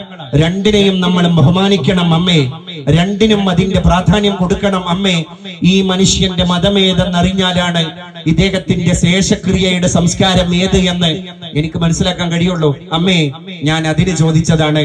അപ്പൊ മുൻ കലക്ടറായ ദിവ്യ എസ് അയ്യർ പറയാണ്, എനിക്ക് കൂടുതൽ ഊഷ്മളത നൽകി എന്റെ 6 വയസ്സുകാരനായ എന്റെ പൊന്നുമോന്റെ മറുപടി, ഞാൻ അവനെ നേരെ നെറ്റിത്തടത്തിൽ ഉമ്മ വെച്ചു ചേർത്ത് പിടിച്ചു എന്നിലേക്ക്. എന്റെ കുട്ടി പഴിച്ചു പോയിട്ടൊന്നുമില്ല, എന്റെ കുട്ടി മുഖ്യധാരയിൽ നിന്ന് വ്യതിചലിച്ചു പോയിട്ടൊന്നുമില്ല. അവൻ പാരമ്പര്യ ഭാരതീയ സംസ്കാരങ്ങളിലൂടെ എല്ലാവരെയും ഉൾക്കൊണ്ട് ജീവിക്കുന്നവനാണ് എന്ന് അവരെ ആ പ്രഭാഷണത്തിൽ വിളിച്ചു പറയാണ്. ഞാൻ പറയുന്നു, നമ്മുടെ കുട്ടികളൊക്കെ സ്കൂളിൽ പഠിക്കുമ്പോ സോഷ്യൽ മീഡിയ കൈകാര്യം ചെയ്യുമ്പോ കതിരും പതിരും തിരിച്ചറിഞ്ഞിട്ട് തന്നെ കൈകാര്യം ചെയ്യാൻ എന്തിനാണ് ലൈക്ക് കൊടുക്കുന്നത്, എന്തിനാണ് ഡിസ്ലൈക്ക് കൊടുക്കുന്നത്? അല്ലെ, ഇതൊക്കെ തിരിച്ചറിയാനുള്ള ഒരു പക്വത അല്ലെങ്കിൽ ഒരു പാകത, അതിലേക്ക് നമ്മുടെ കുട്ടി വളർന്നു വരുമ്പോഴാണ് നമ്മുടെ മകൻ തന്റേടിയായി, നമ്മുടെ മകള് തന്റേടിയായി എന്ന് നമുക്ക് പറയാൻ പറ്റുള്ളൂ. ഞാൻ ഇത് അടിവരയിട്ട് പറയാൻ കാരണം, ഒരുപാട് അച്ഛനമ്മമാർ, ഒരുപാട് മാതാപിതാക്കൾ, സഹസ്രക്കണക്കിന് ആളുകൾ ഈ ശ്രീകോട്ടാൽ കരിയാത്തൻകാവ് ക്ഷേത്രത്തിന്റെ മുറ്റത്ത് ഈ സാംസ്കാരിക സമ്മേളനത്തിൽ ഒരുമിച്ച് കൂടിയിരിക്കുകയാണ്. ഇതൊരു കുടുംബ സംഗമമാണ്. ഇത് നാടിന്റെ, നമ്മുടെ നല്ല നാളേക്ക് വേണ്ടിയിട്ടുള്ള സമൃദ്ധമായ ഒരു സംഗമം കൂടിയാണ്. ഇവിടെ താനിത് പറഞ്ഞിട്ടില്ലെങ്കിൽ എന്റെ സത്വബോധത്തോട് നാളെ എനിക്കൊരു കുറ്റബോധം എന്നെ വേട്ടയാടും. അതുകൊണ്ട് ഞാനിത് പറയാൻ. ഇപ്പൊ പുതിയ ഒരു ഫോൺ എടുത്ത കുട്ടിക്ക് കുടുംബം വേണ്ട, തീരം വേണ്ട, കൂട്ടുകാർ വേണ്ട, അയൽപ്പക്കം വേണ്ട. പണ്ടൊരു അമ്മയുടെ അടുത്തൊരു കുട്ടി വന്നിട്ട് അമ്മയെ ഭക്ഷണം വേണം എന്ന് പറയുന്ന സ്ഥാനത്താണ് എന്തിനാണ് ഞാൻ ഭക്ഷണം തേടി എന്റെ അമ്മയെ സമീപിക്കുന്നത്? സ്വിഗ്ഗി ഓർഡർ ചെയ്ത് കഴിഞ്ഞാൽ 10 മിനിറ്റ് കൊണ്ട് അരീക്കോട് നിന്ന്, എടവണ്ണപ്പാറയിൽ നിന്ന്, കൊണ്ടോട്ടിയിൽ നിന്ന് എന്റെ ഡോർ സ്റ്റെപ്പിൽ Swiggy ready, KFC ready, delivery boy വന്നിട്ട് കോളിംഗ് ബെൽ അടിക്കുകയാണ്. അതുകൊണ്ട് എനിക്കിപ്പോ ഭക്ഷണത്തിന് അമ്മന്റെ അച്ഛന്റെ ഒന്നും ആവശ്യമില്ല. ഇനി ഫ്രണ്ട്സ് ആണ് ആവശ്യമെങ്കിൽ നാട്ടിൻപുറത്തേക്ക് ഇറങ്ങേണ്ട ആവശ്യമില്ല. ഇൻസ്റ്റയിൽ ഇഷ്ടം പോലെ ഫ്രണ്ട്സ് ആണ്, ഫേസ്ബുക്കിൽ ഇഷ്ടം പോലെ ഫ്രണ്ട്സ് ആണ്. എന്റർടൈൻമെന്റ് ആണ് ആവശ്യമെങ്കിൽ ഇഷ്ടം പോലെ പ്ലാറ്റ്ഫോമുകളാണ്. ഏണിങ്സ് ആണ് ആവശ്യമെങ്കിൽ കൈക്കോട്ട് എടുത്തിട്ട്, തുമ്പായി എടുത്തിട്ട്, അരിവാൾ എടുത്തിട്ട് നമ്മൾ തൊടിയിലേക്ക് ഇറങ്ങേണ്ട കാര്യമില്ല, ജോലിക്ക് പോകേണ്ട കാര്യമില്ല. പിന്നെന്താണ്, നേരെ ഫോൺ എടുത്തിട്ട് ഹലോ ഗൈസ് ഞാൻ ഇപ്പൊ ഇവിടെയാണ് എന്ന് പറഞ്ഞാല് നമ്മുടെ അക്കൗണ്ടിലേക്ക് ഡോളറുകൾ വീഴുകയാണ് അല്ലെ. അങ്ങനെ പുതിയ ലോകത്തെ സ്വപ്നം കണ്ടുകൊണ്ടിരിക്കുന്ന ഒരു തലമുറയുടെ മുമ്പില് സ്ക്രീൻ മാത്രം ഓൺ ആയപ്പോ ഓഫായത് കുടുംബമാണ്. ആ തിരശ്ശീല ഇപ്പൊ നമ്മുടെ മക്കള് താഴ്ത്തി വെച്ചിരിക്കുക. ഒന്ന് ചിന്തിച്ചോക്ക്. തൃശ്ശൂരിലെ ഒരു കൗമാരക്കാരി ആത്മഹത്യ ചെയ്തതിന്റെ കാരണം, അതിന്റെ യാഥാർത്ഥ്യം എന്ത് എന്നുള്ളത് വിധിക്ക് മാത്രമേ അറിയുള്ളൂ, വിധിയുടെ വിധാതാവിനെ മാത്രമേ അറിയുള്ളൂ. പക്ഷെ നമ്മളൊന്ന് ആലോചിച്ച് നോക്ക്. അവർ പറഞ്ഞെന്താ, കൊറിയക്കാരനായ എന്റെ കാമുകൻ 16 വയസ്സുകാരന്റെ നിര്യാണത്തിൽ മനം നൊന്ത് ഞാനും ആത്മഹത്യ ചെയ്യാണ്. ഇത് പറയാൻ ഒരു കുട്ടിയെ പ്രേരിപ്പിച്ചത് ഇല്ലേ, എന്റെ അച്ഛനും അമ്മയും എന്റെ ഈ ആത്മഹത്യ കുറിപ്പ് വായിച്ചു കഴിഞ്ഞാല് അവരുടെ മനസ്സ് നൊന്തുപോകില്ലേ എന്ന് ചിന്തിക്കുവാനുള്ള ഒരു കോമൺ സെൻസ് പോലും പുതിയ തലമുറക്കില്ല. അവരൊക്കെ ഡിഗ്രി പഠിച്ച കുട്ടികളാ, അല്ലെങ്കിൽ PG നേടിയ കുട്ടികളാ. പക്ഷെ അസ്ഥിത്തറ മറന്നുപോകുന്ന, ഈ നിർവ്വാണം കിട്ടാത്ത പ്രേതം പോലെ, നൂൽ പൊട്ടിയ പട്ടം പോലെ, അലഞ്ഞു തിരിയുന്ന അപ്പൂപ്പൻ താടി പോലെ നമ്മുടെ ഇടയിൽ നമ്മുടെ കുട്ടികൾ ഇങ്ങനെ ഊരി ചുറ്റിക്കൊണ്ടിരിക്കുകയാണ്. അവർക്ക് സംസ്കാരം മനസ്സിലാക്കാൻ കഴിയുന്നില്ല. അതുകൊണ്ട് അറബിയിൽ ഒരു ഹദീസ്, ഒരു വചനമുണ്ട്, പ്രവാചക വചനം, ബർറു ആബാഅക്കും, പ്രിയപ്പെട്ട മാതാപിതാക്കളെ നിങ്ങളുടെ മക്കൾ നിങ്ങളെ സ്നേഹിക്കണം എന്ന നിഷ്കർഷത നിങ്ങൾക്ക് ആർക്കെങ്കിലും ഉണ്ടെങ്കിൽ നിങ്ങൾ ചെയ്യേണ്ട പോംവഴി നിങ്ങളുടെ മക്കളെ അമിതമായി സ്നേഹിക്കലല്ല. നമ്മളൊക്കെ തെറ്റിദ്ധരിച്ചൊരു കാര്യമാണത്. ഭാവിയിൽ നമ്മളെ മക്കള് നമ്മളെ സ്നേഹിക്കണമെങ്കിൽ ഇന്ന് നമ്മൾ നമ്മുടെ മക്കളെ അമിതമായി സ്നേഹിക്കണം, അതല്ല വേണ്ടത്. ബർറു ആബാഅക്കും, ഇന്ന് ജീവിച്ചിരിക്കുന്ന യുവതികളെ, യുവാക്കളെ, ഇന്ന് നിങ്ങളുടെ കുടുംബത്തിൽ ജീവിച്ചിരിക്കുന്ന നിങ്ങളുടെ മാതാപിതാക്കളെ നിങ്ങൾ പൂവിട്ട് പൂജിക്കൂ. സ്നേഹം കൊണ്ട് അവരെ നിങ്ങൾ ആവരണം ചെയ്യൂ, അവരെ ചേർത്തു നിർത്തൂ. എന്നാൽ തബുറുക്കും അബ്നാഉക്കും, ഭാവിയിൽ നിങ്ങളുടെ മക്കള് നിങ്ങൾക്ക് ഈ വാർദ്ധക്യ സഹജമായ പീഡ, ജര, പാരവശ്യതകളൊക്കെ നിങ്ങളെ അലട്ടിക്കൊണ്ടിരിക്കുമ്പോ യാന്ത്രികമായിട്ട് നിങ്ങളുടെ മക്കള് വന്നിട്ട് നിങ്ങളെ സ്നേഹിക്കും, നിങ്ങളെ ചേർത്ത് പിടിക്കും. അപ്പൊ നമ്മളെ മാതാപിതാക്കളെ നോക്കുന്നതിനനുസരിച്ചാണ് നമ്മളെ മക്കള് നമ്മളെ നോക്കുന്നത്. അത് പ്രകൃതിപരമായ ഒരു ഗുണപാഠമാണ്. ഇപ്പൊ തമിഴ്നാട്ടിൽ ഈ അടുത്തൊരു സിനിമ ഇറങ്ങി, നിങ്ങളിൽ എത്ര പേര് ശ്രദ്ധിച്ചു എന്ന് എനിക്കറിയില്ല. എന്താ സിനിമയുടെ പേര്? തലേകുത്തൽ. തലേകുത്തൽ എന്ന് പറഞ്ഞാൽ എന്താ? തലവേദന, തലേകുത്തലൊന്നല്ല. തലേകുത്തൽ എന്ന് പറഞ്ഞാൽ തമിഴ്നാട്ടിലെ വിദ്യാഭ്യാസം ഇല്ലാത്ത ഒരു കോളനിയിൽ നടന്നുപോയ ഒരു ദുരാചാരമാണ്. 2010 അവസാന പാദത്തിൽ വരെ തലേകുത്തൽ ചടങ്ങ് നമ്മുടെ അയൽ സംസ്ഥാനമായ തമിഴ്നാട്ടിൽ നടന്നു. എന്താ ഈ തലേകുത്തൽ എന്ന് പറഞ്ഞാല്? 85 വയസ്സ് പിന്നിട്ട ഒരു അച്ഛൻ, 90 വയസ്സ് പിന്നിട്ട ഒരു അമ്മ, ബെഡ് റിഡനായി, സിക്കായി, രോഗിയായി ഇനി കിടന്നു, ആള് ഇനി ബെഡിൽ നിന്ന് എണീക്കില്ല എന്ന് ഉറപ്പായി കഴിഞ്ഞാല് കുടുംബത്തിന്റെ പ്രതിസന്ധി തുടങ്ങുകയാണല്ലോ. നമ്മുടെ അച്ഛനും അമ്മയൊക്കെ രോഗിയായി കിടന്നാൽ നമ്മുടെ പരീക്ഷണം ശതഗുണീഭവിക്കുകയാണ്. കാരണം ഇനി ഒറ്റക്ക് മൂത്രയിക്കാൻ പോകാൻ പറ്റൂല, ഇനി ശരീരം ഇങ്ങനെ പൊട്ടി വലിക്കും, ഇനി മലം ബെഡിലാണ്, ഇനി മൂത്രം ബെഡിലാണ്, അശണ്ടകൾ ബെഡിലാണ്, അമ്ലം ബെഡിലാണ്. ശരീരം തോർത്തി കൊടുക്കണം, പരിചരിക്കണം. മൂക്കിൽ വായിൽ മൂക്കിലൂടെ പൈപ്പിട്ടിട്ട് ദ്രാവക രൂപത്തിലുള്ള ആഹാരങ്ങൾ കൊടുക്കണം. എന്തൊക്കെ ദൗത്യങ്ങളാണ് മക്കളുടെ മുമ്പിലുള്ളത്. അപ്പൊ തമിഴ്നാട്ടിലെ ഈ ദുരാചാരം എന്താണ്? തലേകുത്തൽ എന്ന് പറഞ്ഞാല് അച്ഛനും അമ്മയൊക്കെ പ്രായാധിക്യം കൊണ്ട് കിടന്നു എന്ന് ഉറപ്പുവരുത്തി കഴിഞ്ഞാല് ഇവര് മക്കളും പേരമക്കളും ഒരു മുറിയിൽ പോയിട്ട് ആലോചിക്കുന്ന ചടങ്ങാണ്. എന്നാൽ നമ്മൾ തലേകുത്തൽ ചടങ്ങ് ഐശ്വര്യമായിട്ട് നടത്തുക. വാട്ട് യു മീൻ ബൈ തലേകുത്തൽ? എന്താ ഇതുകൊണ്ട് ഉദ്ദേശിച്ചത്? തലേകുത്തൽ എന്ന് പറഞ്ഞാൽ ഇംഗ്ലീഷ് പത്രത്തിൽ അതുമായി ബന്ധപ്പെട്ട ഒരു റിപ്പോർട്ട് തന്നെ വന്നിരുന്നു. The person is given an extensive oil bath and a glass of tender coconut water. It goes to the kidney failure. ഇതിൽ പറയുന്നത് പായാധിക്യം കൊണ്ട് അവശത അനുഭവിക്കുന്ന അച്ഛന്റെ ശരീരത്തിലേക്ക് തണുത്ത പ്രഭാതത്തില് ഫ്രിഡ്ജിൽ വെച്ച ഐസ് വാട്ടർ എടുത്തിട്ട് അവരെ കുളിപ്പിക്കുകയാണ്. ഒരു 90 വയസ്സുള്ള വയോവൃദ്ധനായ വന്യവയോധികയായ അമ്മയുടെ ശരീരത്തിലേക്ക് നല്ല ഐസിന്റെ വെള്ളം കൊണ്ട് അവരെങ്ങനെ സ്നാനം ചെയ്ത് കഴിഞ്ഞാൽ, പലവരു സ്നാനം ചെയ്ത് കഴിഞ്ഞാൽ അവരുടെ ശരീരം മരവിച്ചു പോകും, കോച്ചു പോകും. പിന്നെ കുറച്ച് ടണ്ടർ കോക്കനട്ട് വാട്ടർ, ഇളനീർ വെള്ളം കൊടുക്കുക. പ്രായം ചെന്ന ആളുടെ ശരീരം മരവിച്ചു കഴിഞ്ഞാൽ അതിലേക്ക് ഇളനീർ വെള്ളം കൂടി കൊടുത്തു കഴിഞ്ഞാൽ അവരുടെ ശരീരത്തിൽ പൊട്ടാസ്യത്തിന്റെ അളവ് ക്രമാതീതമായി വർദ്ധിക്കും. അപ്പൊ അത് കിഡ്നി ഫെയിലിയറിലേക്ക് നയിക്കും. അപ്പോ അങ്ങനെ സ്വാഭാവികമായി മരിക്കുവാണ്. വീട്ടിൽ നിന്ന് മരിച്ച ഒരു മൃതശരീരം ആശുപത്രിയിലേക്ക് മരിച്ച സ്ഥിതിയിൽ കൊണ്ടുപോയാല് ആരോഗ്യ വകുപ്പിന്റെ നിർദ്ദേശമാണ് അത് പോസ്റ്റ്മോർട്ടം ചെയ്യണം. ഇന്നും അങ്ങനെയാണ്. മരിച്ച സ്ഥിതിക്ക് ഒരു മൃതദേഹത്തെ ഹോസ്പിറ്റലിൽ എത്തിച്ചാല് എന്തായാലും ആശുപത്രി അധികൃതർ അത് പോസ്റ്റ്മോർട്ടം നടത്തും. ഈ അച്ഛന്റെ ശരീരം, അമ്മയുടെ ശരീരം, വീട്ടിൽ നിന്ന് മരിച്ച തലേകുത്തലിന് വിധേയരായിട്ട് മരിച്ചവരുടെ ശരീരം ആശുപത്രിയിൽ കൊണ്ടുപോയി പോസ്റ്റ്മോർട്ടം ചെയ്താൽ പോസ്റ്റ്മോർട്ടം റിസൾട്ട് പുറത്തു വരുമ്പോ മരണ കാരണം കിഡ്നി ഫെയിലർ ആയതാണ്, ആന്തരിക അവയവങ്ങൾ ബലഹീനമായതാണ്, ഒരാള് കൊന്നതല്ല എന്ന് കൃത്യമായിട്ട് ബോധ്യപ്പെടുകയാണ്. മക്കള് പുതിയ ലൂപ്പ് ഹോളിലൂടെ രക്ഷപ്പെടുകയാണ്. അങ്ങനെ ഇത് അനവരതം അവിടെ തുടർന്നു.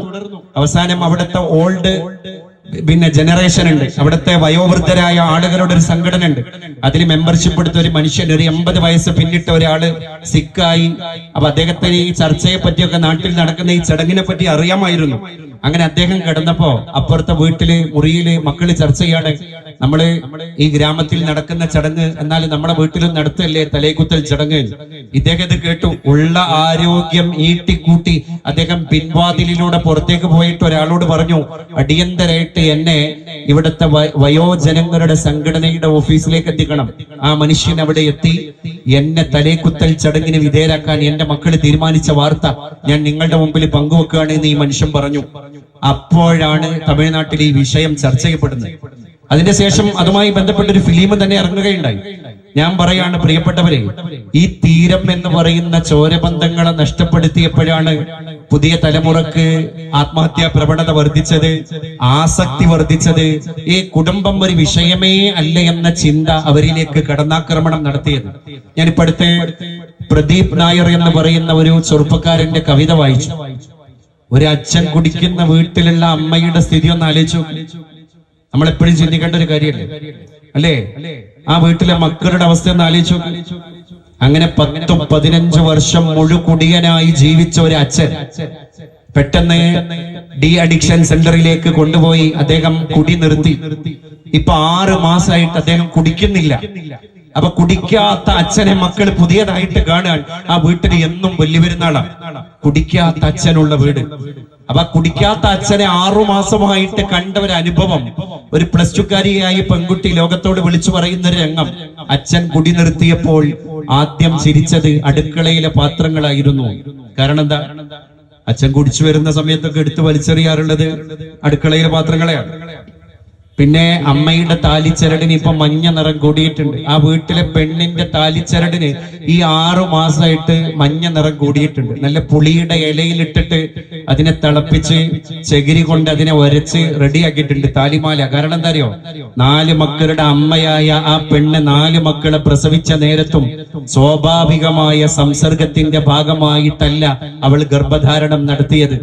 പിന്നെ ഏതോ ഒരു അശ്രദ്ധയുടെ ആന്തോളനത്തിൽ തന്റെ സഹധർമ്മിണിയെ പ്രാപിച്ചപ്പോ ഉണ്ടായിപ്പോയ ഗർഭാൻ. പക്ഷേ ഈ 6 മാസങ്ങൾക്ക് ശേഷം കുടിക്കാത്ത അച്ഛനുള്ള വീട്ടില് ഞങ്ങളുടെ അമ്മയുടെ താലിച്ചരടിന് മഞ്ഞ നിറം കൂടാൻ കാരണം എന്താ അറിയോ?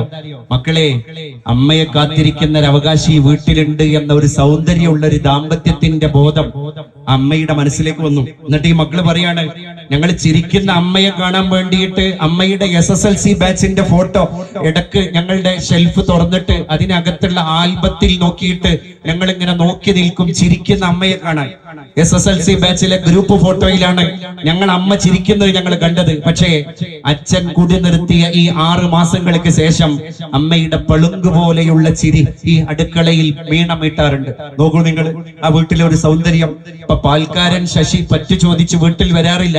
അച്ഛൻ കുടി നിർത്തിയപ്പോ പാൽക്കാരൻ ശശി പറ്റു ചോദിച്ച് വരാതിരിക്കാൻ കാരണം എന്താ?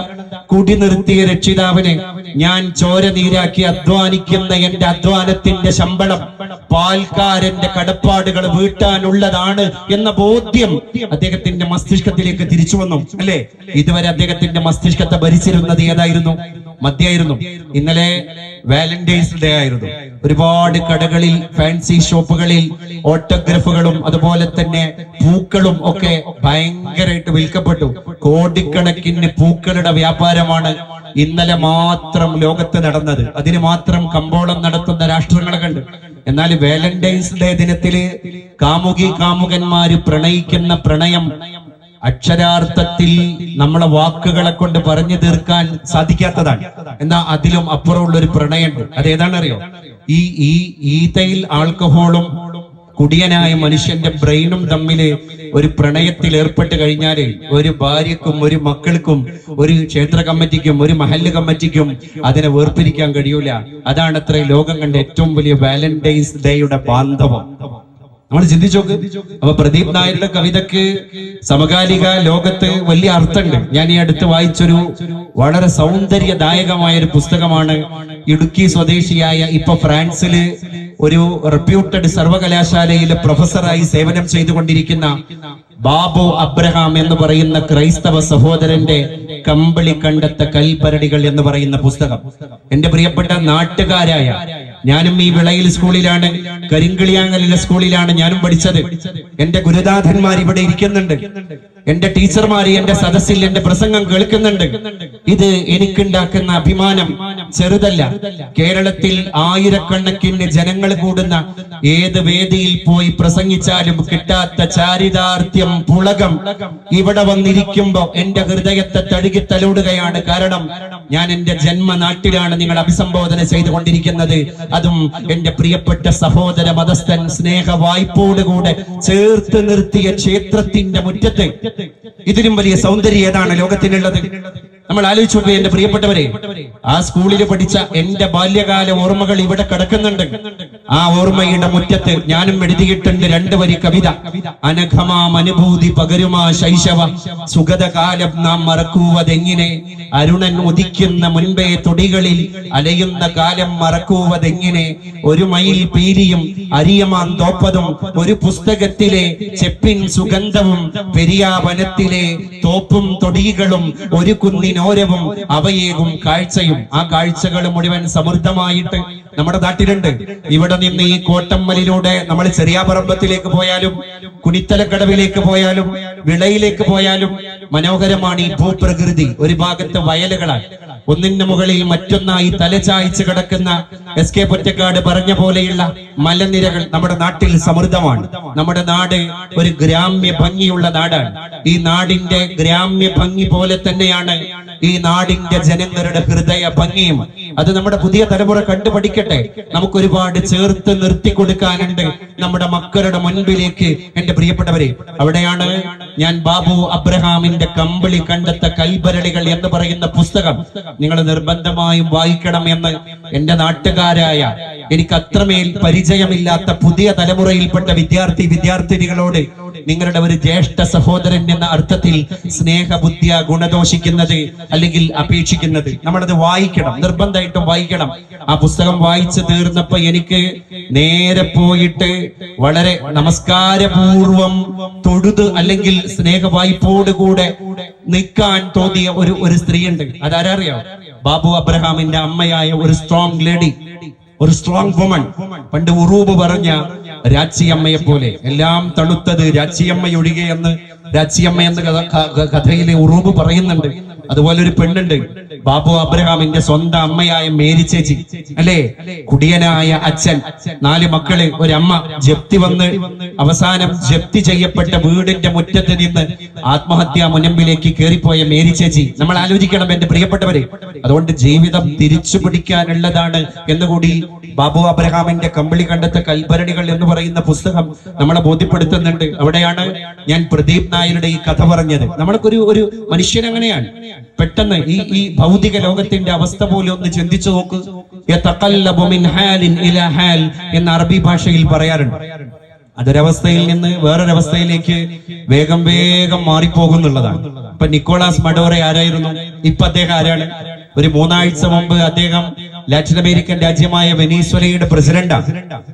ആ പ്രസിഡന്റായിട്ട് ജീവിച്ച നിക്കോളാസ് മഡോറെ കൊട്ടാരങ്ങളിൽ അഭിരമിച്ചത് നമ്മളാരും സോഷ്യൽ മീഡിയ പ്ലാറ്റ്ഫോമിലൂടെ കണ്ടിട്ടില്ല. പക്ഷേ ഡൊണാൾഡ് ട്രംപിന്റെ 150 യുദ്ധവിമാനങ്ങളുടെ അകമ്പടിയോടുകൂടെ ഇരച്ചു കയറിയ അമേരിക്കൻ പട്ടാളം നിക്കോളാസ് മഡോറയെ, അദ്ദേഹത്തിന്റെ ഭാര്യയെ കയ്യാമം വെച്ച് കൊണ്ടുപോയി അമേരിക്കയുടെ യുദ്ധക്കപ്പലിൽ ഇരുത്തിയത് 10 മിനിറ്റ് കൊണ്ട് ഡൊണാൾഡ് ട്രംപ് അദ്ദേഹത്തിന്റെ സോഷ്യൽ മീഡിയ വാളിൽ പുറത്തുവിട്ടു. അത് നമ്മുടെ പോക്കറ്റിലിരിക്കുന്ന മൊബൈലിന്റെ സ്ക്രീനിൽ ഞാനും നിങ്ങളും കണ്ടു, യഥേഷ്ടം കണ്ടു, അല്ലേ? നിക്കോളാസ് മഡോറ ജീവിച്ചത് നമ്മൾ കണ്ടില്ല. അദ്ദേഹം നിസ്സഹായനായിട്ട് അമേരിക്കയുടെ യുദ്ധക്കപ്പലിൽ ഇരിക്കുന്ന രംഗണ്ടായിരുന്നു. 2 കൈയിനും കയ്യാമം വെക്കപ്പെട്ട് 2 കണ്ണുകൾക്ക് കുറുകെ കറുത്ത നാടകട്ടി, ഒരു മിനറൽ വാട്ടറിന്റെ കുപ്പി കയ്യിൽ പേറി, ഒരു ട്രാക്ക് സ്യൂട്ടും ടീഷർട്ടും ധരിച്ച് സാധാരണക്കാരുടെ പോലെ അമേരിക്കയുടെ യുദ്ധവിമാനത്തിന്റെ സീറ്റിൽ ഇരിക്കുന്ന നിക്കോളാസ് മഡോറെ. ഇപ്പൊ അദ്ദേഹം എവിടെയാണ് നമുക്കറിയൂല. അദ്ദേഹം ഗോണ്ടനാമോ ജയിലിന്റെ ഇരുട്ടറയിലാണ്. അതുകൊണ്ട് 2-4 ദിനം കൊണ്ടൊരുത്തനെ തണ്ടിലേറ്റി നടത്തുന്നതും ഭവാൻ. നമ്മൾ മറ്റുള്ളവർക്ക് ജീവിതം നൽകുന്നവരാകണം. ഉള്ളവന്റെ ജീവിതം കെടുത്താനല്ല മനുഷ്യനെ ഈ ഭൂമി പഠിപ്പിക്കുന്നത്. ഇന്ന് സന്ധ്യാനേരത്തോടുകൂടെ സംസ്ഥാന സർക്കാർ ഔപചാരികമായ ബഹുമതികളോടുകൂടെ ഒരു കുഞ്ഞു ശരീരത്തെ മണ്ണിലേക്ക് യാത്രയാക്കി. 10 മാസം മാത്രം പ്രായമായ ആലിൻ ഷെറിൻ എന്നാണ് കോട്ടയത്തുകാരനായ അച്ഛനമ്മമാരുടെ ആ കുഞ്ഞു മാലാഖയുടെ നാമം. ആലിൻ ഷെറിൻ ഒരു മലയാളിക്ക് മറക്കാൻ കഴിയൂല. കാരണം അവയവദാനം നടത്തിയ ഏറ്റവും പ്രായം കുറഞ്ഞ മലയാളി അതാണ്. 10 മാസം, ഒരു കൊല്ലം പോലും ആവാത്ത, ഒരു വയസ്സ് പോലും തികയാത്ത ആലിൻ ഷെറീൻ എന്ന് പറയുന്ന കുഞ്ഞു മാലാഖ. ആ കുട്ടി കഴിഞ്ഞ ആഴ്ച കോട്ടയത്ത് നടന്ന അച്ഛനമ്മമാരുടെ മടിയിൽ ഇരുന്നിട്ട് കാറിൽ യാത്ര ചെയ്യുമ്പോ കാറ് മറ്റൊരു വണ്ടിയായിട്ട് കൂട്ടിയിടിച്ച് കുഞ്ഞിന് സാരമായ പരിക്ക് പറ്റി മിനിയാന്ന് ഡോക്ടർമാർ സ്ഥിരീകരിക്കുകയാണ് ആലിൻ ഷെറിൻ എന്ന നിങ്ങളുടെ 10 വയസ്സുകാരനായ ചിത്രശലഭത്തിന് മസ്തിഷ്ക മരണം സംഭവിച്ചിരിക്കുകയാണ്. അച്ഛനും അമ്മയും ഒരു തീരുമാനം കട്ടായം ലോകത്തോട് വിളിച്ചു പറഞ്ഞു, ഞങ്ങളുടെ മകൻ മരിച്ചാൽ ഞങ്ങളുടെ മകനിലൂടെ മറ്റുള്ളവർ ജീവിക്കട്ടെ. അവന്റെ നേത്രപാടകൾ കൊടുത്തു, ആ കുഞ്ഞിന്റെ കരൾ കൊടുത്തു, ആ കുഞ്ഞിന്റെ അതുപോലെ തന്നെ ഇരുവൃക്കകളും 10 വയസ്സുകാരന് കൊടുത്തു.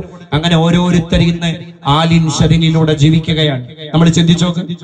കണ്ണേ മടങ്ങുക, കരിഞ്ഞു മലിഞ്ഞു മാശു മണ്ണാകും ഈ മലരു വിസ്തൃതമാകും ഇപ്പോൾ. ആ കുഞ്ഞിനെ ഓർത്തപ്പോ ഞാൻ ഈ കവിതയാണ് ആലോചിച്ചു പോയത്. ആരോമല മഴകു ശുദ്ധി മൃദുത്വമാഭ സാരല്യം എന്ന സുകുമാര ഗുണത്തിനെല്ലാം പാരിങ്കലേതുപമ ആ മൃദുമയ്യിൽ നവ്യ താരുണ്യമേന്തിയൊരു നിന്നില കാണണം ഞാൻ. വൈരാഗ്യമേറിയൊരു വൈദിക നാട്ടയേറ്റ വൈരിക്കു മുൻപുടറിയോടിയ ഭീരുവാട്ടെ നേരെ വിടർന്നു വിലസീടിനി നിന്നെ നോക്കി യാരാകിലെന്തും ഇടിയുള്ളവർ നിന്നിരിപ്പ മോനെ ആലിൻ ഷെറിൻ. ഇപ്പൊ നിന്നെ നോക്കി മിഴി നിറച്ചിട്ട് ഞങ്ങൾ നിൽക്കുകയാണ്. ഇന്നലെ ആ കുഞ്ഞിന്റെ മൃതശരീരത്തിന്റെ ഫോട്ടോ വെച്ചിട്ട് മലയാള മനോരമയിൽ ആദ്യ പേജിൽ മുഖപ്രസംഗം പോലെ ഒരു ഹെഡിങ് പ്രത്യക്ഷപ്പെട്ടു. കുഞ്ഞിക്കവിൾ മേഘമേ എന്നായിരുന്നു ആ ശീർഷകം. ഈ കുഞ്ഞിന്റെ ഫോട്ടോ, മരിച്ചുപോയ ആലിൻ ഷെറിൻ എന്ന 10 മാസമുള്ള ചോരപ്പൈതലിന്റെ ഫോട്ടോ, അതിന്റെ മുകളിൽ ഒരു ശീർഷകം കുഞ്ഞിക്കവിൾ മേഘമേ. ഞാനത് വായിച്ച് ഈ കുഞ്ഞിന്റെ പ്രസന്ന വദനം പത്രദ്വാര കണ്ടപ്പോഴേക്ക് ആ ഹെഡിങ്ങിനെ ചേർത്ത് നിർത്തിയ എന്റെ ഹൃദയത്തിൽ നിന്ന് എന്റെ കണ്ണിലേക്ക് കണ്ണീര് പടർന്നു, എന്റെ കണ്ണുകൾ നിറഞ്ഞു. ഇന്ന് ആ കുട്ടി എവിടെയാണ്? നമ്മള് ചോദനകളായി ജീവിക്കേണ്ടവരാണ്. അതാണ് ഇറാനിൽ ഒരു സിനിമ ഇറങ്ങി, ഒരു ഡ്രാമ. ആ ഡ്രാമയുടെ പേര് ചിൽഡ്രൻ ഓഫ് ഹെവൻ, സ്വർഗത്തിലെ പയ്യൻ എന്നാണ്. അതിന്റെ ഇതിവൃത്തം എന്താ അറിയോ?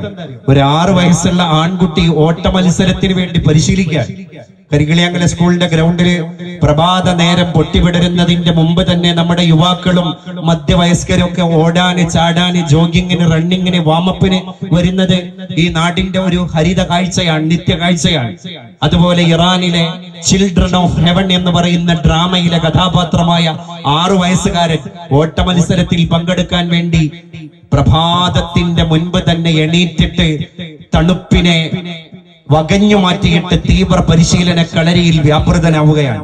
അവനങ്ങനെ പരിശീലിച്ചപ്പോ അവനോട് ആളുകൾ ചോദിച്ചു, എന്തിനാണ് ഇത്രയും തീവ്രമായ പരിശീലനം? നിനക്ക് 1ാം സ്ഥാനം കിട്ടാനല്ലേ? അപ്പൊ ആ കുട്ടി പറഞ്ഞു, അല്ല, 2ാം സ്ഥാനം മതി എനിക്ക്. അപ്പൊ അവന്റെ കൂട്ടുകാർ പറഞ്ഞു, എടാ, നിന്നെ പോലെ ഇത്ര നേരത്തെ കാലത്ത് എണീറ്റിട്ട് പരിശീലനം ചെയ്യുന്ന ഒരാൾ പോലും ഇറാനിന്റെ മരിപ്പറമ്പിലില്ല. അതുകൊണ്ട് നാളെ നടക്കുന്ന ഓട്ട മത്സരത്തിൽ നിനക്ക് 2ാം സ്ഥാനമല്ല 1ാം സ്ഥാനം തന്നെ കിട്ടുമടാ, കട്ടായം, തീർച്ചയാണ് അത് കിട്ടും. അപ്പോൾ ഈ കുട്ടി കൈകൂപ്പി പറഞ്ഞു, ഐ എം സോറി, എനിക്ക് 1ാം സ്ഥാനം വേണ്ട, എനിക്ക് 2ാം സ്ഥാനം മതി. ഞാൻ 2ാം സ്ഥാനത്തിന് വേണ്ടിയാ പരിശീലിക്കുന്നത്. എന്താ ഇതിന്റെ കാരണം എന്ന് അന്വേഷിച്ചപ്പോ ഈ കുട്ടി പറഞ്ഞ മൊഴിഞ്ഞ വാക്കെന്താണ്? അത് നമ്മൾ അത്ഭുതപ്പെടുത്തും. ഈ കുട്ടി പറഞ്ഞ എന്താ അറിയോ? 2ാം സ്ഥാനക്കാരന് കിട്ടുന്ന പാരിതോഷികം എന്താണ് എന്ന് ഞാൻ ചാർട്ട് പരിശോധിച്ചപ്പോ അതിൽ കണ്ടത് ഒരു കൂട്ട് ചെരുപ്പാണ്. എന്റെ പ്രിയപ്പെട്ട പെങ്ങള് എന്റെ ഓർമ്മ വെച്ച നാള് മുതൽ ചെരുപ്പ് ധരിച്ചിട്ടില്ല. അത് വാങ്ങിക്കൊടുക്കാൻ എന്റെ പിതാവിന് ഭാഗ്യമുണ്ടായിട്ടില്ല. അതുകൊണ്ട് എന്റെ കുഞ്ഞു പെങ്ങളൂട്ടിക്ക് ചെരുപ്പ് സമ്മാനിക്കാനാണ് ഞാൻ ദിവസങ്ങളായിട്ട് രായിക്ക് രാമായണം പരിശീലിക്കുന്നത് എന്ന് മൊഴിഞ്ഞുപോയ 6 വയസ്സുകാരന്റെ തന്റെ ഇടം പുതിയ സമകാലിക യുഗത്തിൽ നമ്മുടെയൊക്കെ ഹൃദയങ്ങളിലേക്ക് വിരുന്നു വരേണ്ട കാലം അതിക്രമിച്ചിരിക്കുകയാണ്. എന്റെ പ്രിയപ്പെട്ടവര്, സൂര്യൻ ഇവിടെ ജ്വലിക്കുന്നുണ്ട് അല്ലെ? വേദങ്ങളിൽ പറയുന്ന ഒരു മഹാവചനമുണ്ട്. അതെന്താണ്? ധർമ്മപുരാണത്തിൽ പറയുന്നുണ്ട്, മുകളിൽ മരത്തിന്റെ ചില്ലയിൽ ഒരു പ്രാവ് ഇങ്ങനെ ഇരിക്കുകയാണ്, താഴെ ഒരു കായലാണ്, ഒരു തടാകമാണ്. ആ തടാകത്തിന്റെ മധ്യഭാഗത്ത് ഒരു ഉറുമ്പ് മരത്തിന്റെ കൊമ്പിൽ നിന്ന് താഴേക്ക് വീണ്, ആ ഉറുമ്പിന് എറവെള്ളം പോലും സമുദ്രമാണ്. നമ്മൾ പറയാറുണ്ട്, എറവെള്ളം പോലും ഉറുമ്പിന് സമുദ്രമാണ്. അപ്പൊ ഒരു കായൽ പരപ്പിലേക്ക് ഒരു ഉറുമ്പ് വീണ് കഴിഞ്ഞാല് അത് വെള്ളത്തിൽ മുങ്ങി ചത്തുപോകും. ഈ സൂക്ഷ്മമായി ഇത് പ്രാവ് കണ്ടുകൊണ്ടിരിക്കുകയാണ്. കബോധം എന്ന് നമ്മളെ സംസ്കൃതത്തിൽ പറയുന്ന വെള്ളരിപ്രാവുണ്ടല്ലോ, ആ പ്രാവ് ഇത് കണ്ടുകൊണ്ടിരിക്കുകയാണ്. അപ്പൊ ആ പ്രാവ് ചെയ്ത പണി എന്താ അറിയോ? ഉറുമ്പ് വെള്ളത്തിന്റെ കാണാകയങ്ങളിൽ ഇപ്പൊ മുങ്ങിച്ചാവും എന്ന് ബോധ്യപ്പെട്ട മിണ്ടാപ്രാണിയായ സഹജീവിയായ പ്രാവ് മരത്തിന്റെ ശിഖരത്തിൽ നിന്ന് തന്റെ കൊക്ക് കൊണ്ട് ഒരു ചില്ലയിൽ നിന്ന് ഒരു ഇലയുടെ ശകലം കൊത്തിയെടുത്തിട്ട് ആ ഉറുമ്പ് മുങ്ങി മരിക്കാനിരിക്കുന്ന ജലഗണികയിലേക്ക് നിക്ഷേപിക്കുകയാണ്, ഇട്ടുകൊടുക്കുക. ഇതാണ് ഒരു മനുഷ്യൻ എവിടെ നിന്ന് കാണുന്നത്. അപ്പോ ആ ഇലയുടെ കഷ്ണം താഴെ വന്ന് പതിച്ചപ്പോ മുങ്ങാൻ കാത്തിരിക്കുന്ന ഉറുമ്പ് ഇലയിലേക്ക് അഭയം പ്രാപിക്കുകയാണ്. പിന്നെ പ്രകൃതിയുടെ ഇളം തന്നൽ, മന്ദസമീരൻ, കുളിർ തന്നൽ, മന്ദമാരുതൻ അതിന്റെ കുഞ്ഞോളങ്ങളിലൂടെ തേട്ടി തേട്ടി തേട്ടി അതിനെ തീരത്തേക്ക് എത്തിക്കുന്നു. ആ ഉറുമ്പ് കരയണയുന്നു, തീരമണയുന്നു. നമ്മൾ മറ്റുള്ളവർക്ക് തീരമാകാൻ ശ്രമിക്കേണ്ട ആളുകളാണ്. ആ കുട്ടികൾക്ക് ഇന്ന് തീരം നഷ്ടപ്പെട്ടുകൊണ്ടിരിക്കുകയാണ്. തീരം കുടുംബമാണ്.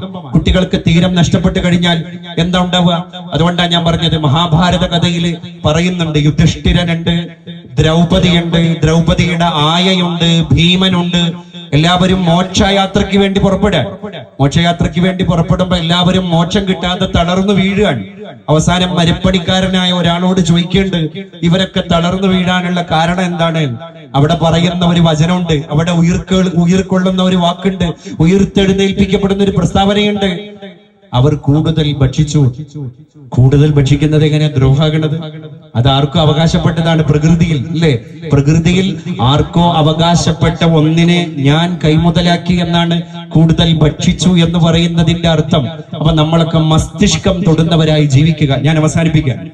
മസ്തിഷ്കം തൊടുന്നവരായി ജീവിക്കുക. നമ്മളൊക്കെ പറയാറുണ്ട്, ഒരു രോഗിയുടെ മസ്തകം തൊടുന്നത് ശസ്ത്രക്രിയ ചെയ്യുന്ന ഡോക്ടറാണ്. പക്ഷെ ആ ഡോക്ടർ രോഗിയെ ബോധത്തോടുകൂടെ മസ്തിഷ്കം തൊടാറില്ല. പിന്നെ അനിസ്തറ്റിക് മെഡിസിന് കൊടുത്ത് ബോധം കെടുത്തി മോഹാലാസ്യപ്പെട്ടു പോയ രോഗിയെ അദ്ദേഹത്തിന്റെ തലച്ചോറ് കീറി പരിശോധിക്കുക. എന്നാൽ ഒരു ശസ്ത്രക്രിയ, ശല്യ ചികിത്സ ആയുധമില്ലാതെ, ശസ്ത്രക്രിയയുടെ ടൂളുകളില്ലാതെ, അനിസ്തേഷ്യ കൊടുക്കാതെ ബോധത്തോടുകൂടെ നിങ്ങൾക്ക് നിങ്ങളുടെ സഹോദരന്റെ മസ്തകം തൊടാൻ കഴിയും. ആരാണ് അതിന് സാധ്യമാകുന്ന സമ്പൽ സമൃദ്ധമായ കഴിവുള്ളവൻ? സൽസ്വഭാവിയാണ്.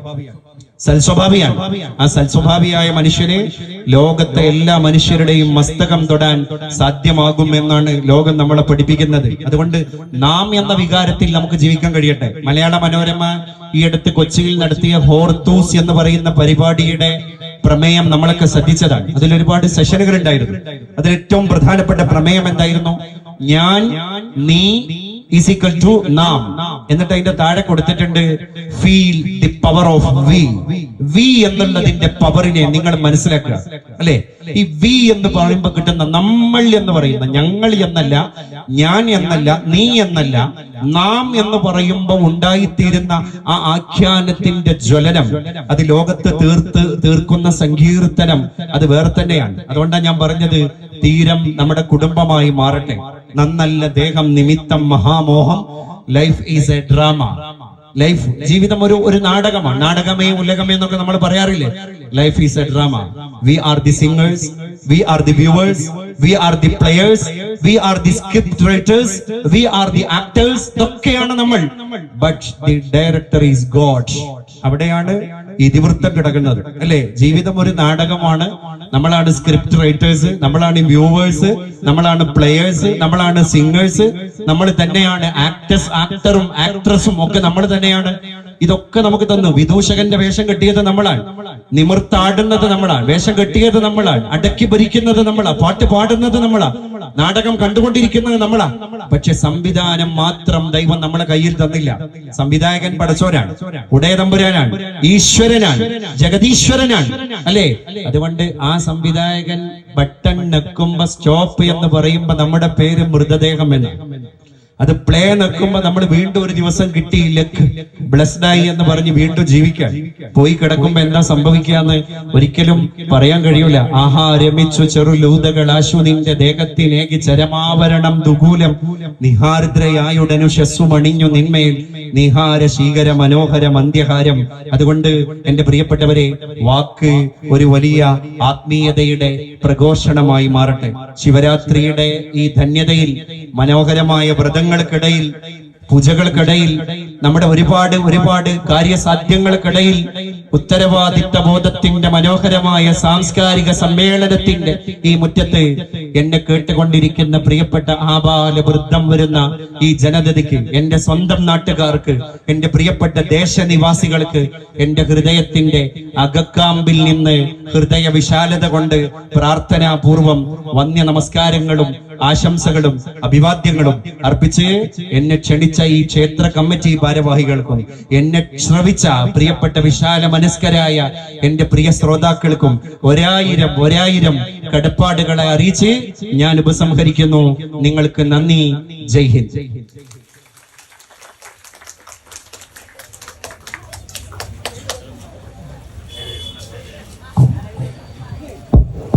പ്രിയമുള്ളവരെ, കഴിഞ്ഞ ഒരു മണിക്കൂർ നേരം ഏറ്റവും സാരസമ്പുഷ്ടമായ ഒരു പ്രഭാഷണത്തിലൂടെ, ഒരു പ്രഭാഷണം എന്നതിലുപരി നമുക്കൊരു മോട്ടിവേഷൻ ക്ലാസ് പോലെ അവതരിപ്പിച്ച മുനീറിന് വളരെ ഹൃദയംഗമായ ഭാഷയിൽ ആശംസ അർപ്പിക്കുകയാണ്.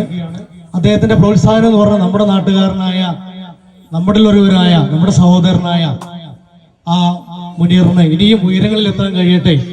അതിനുള്ള പ്രോത്സാഹനമായി ഒരിക്കൽ കൂടി നിങ്ങൾ ഒരു ഉഗ്രൻ കയ്യടി കൊടുക്കുക.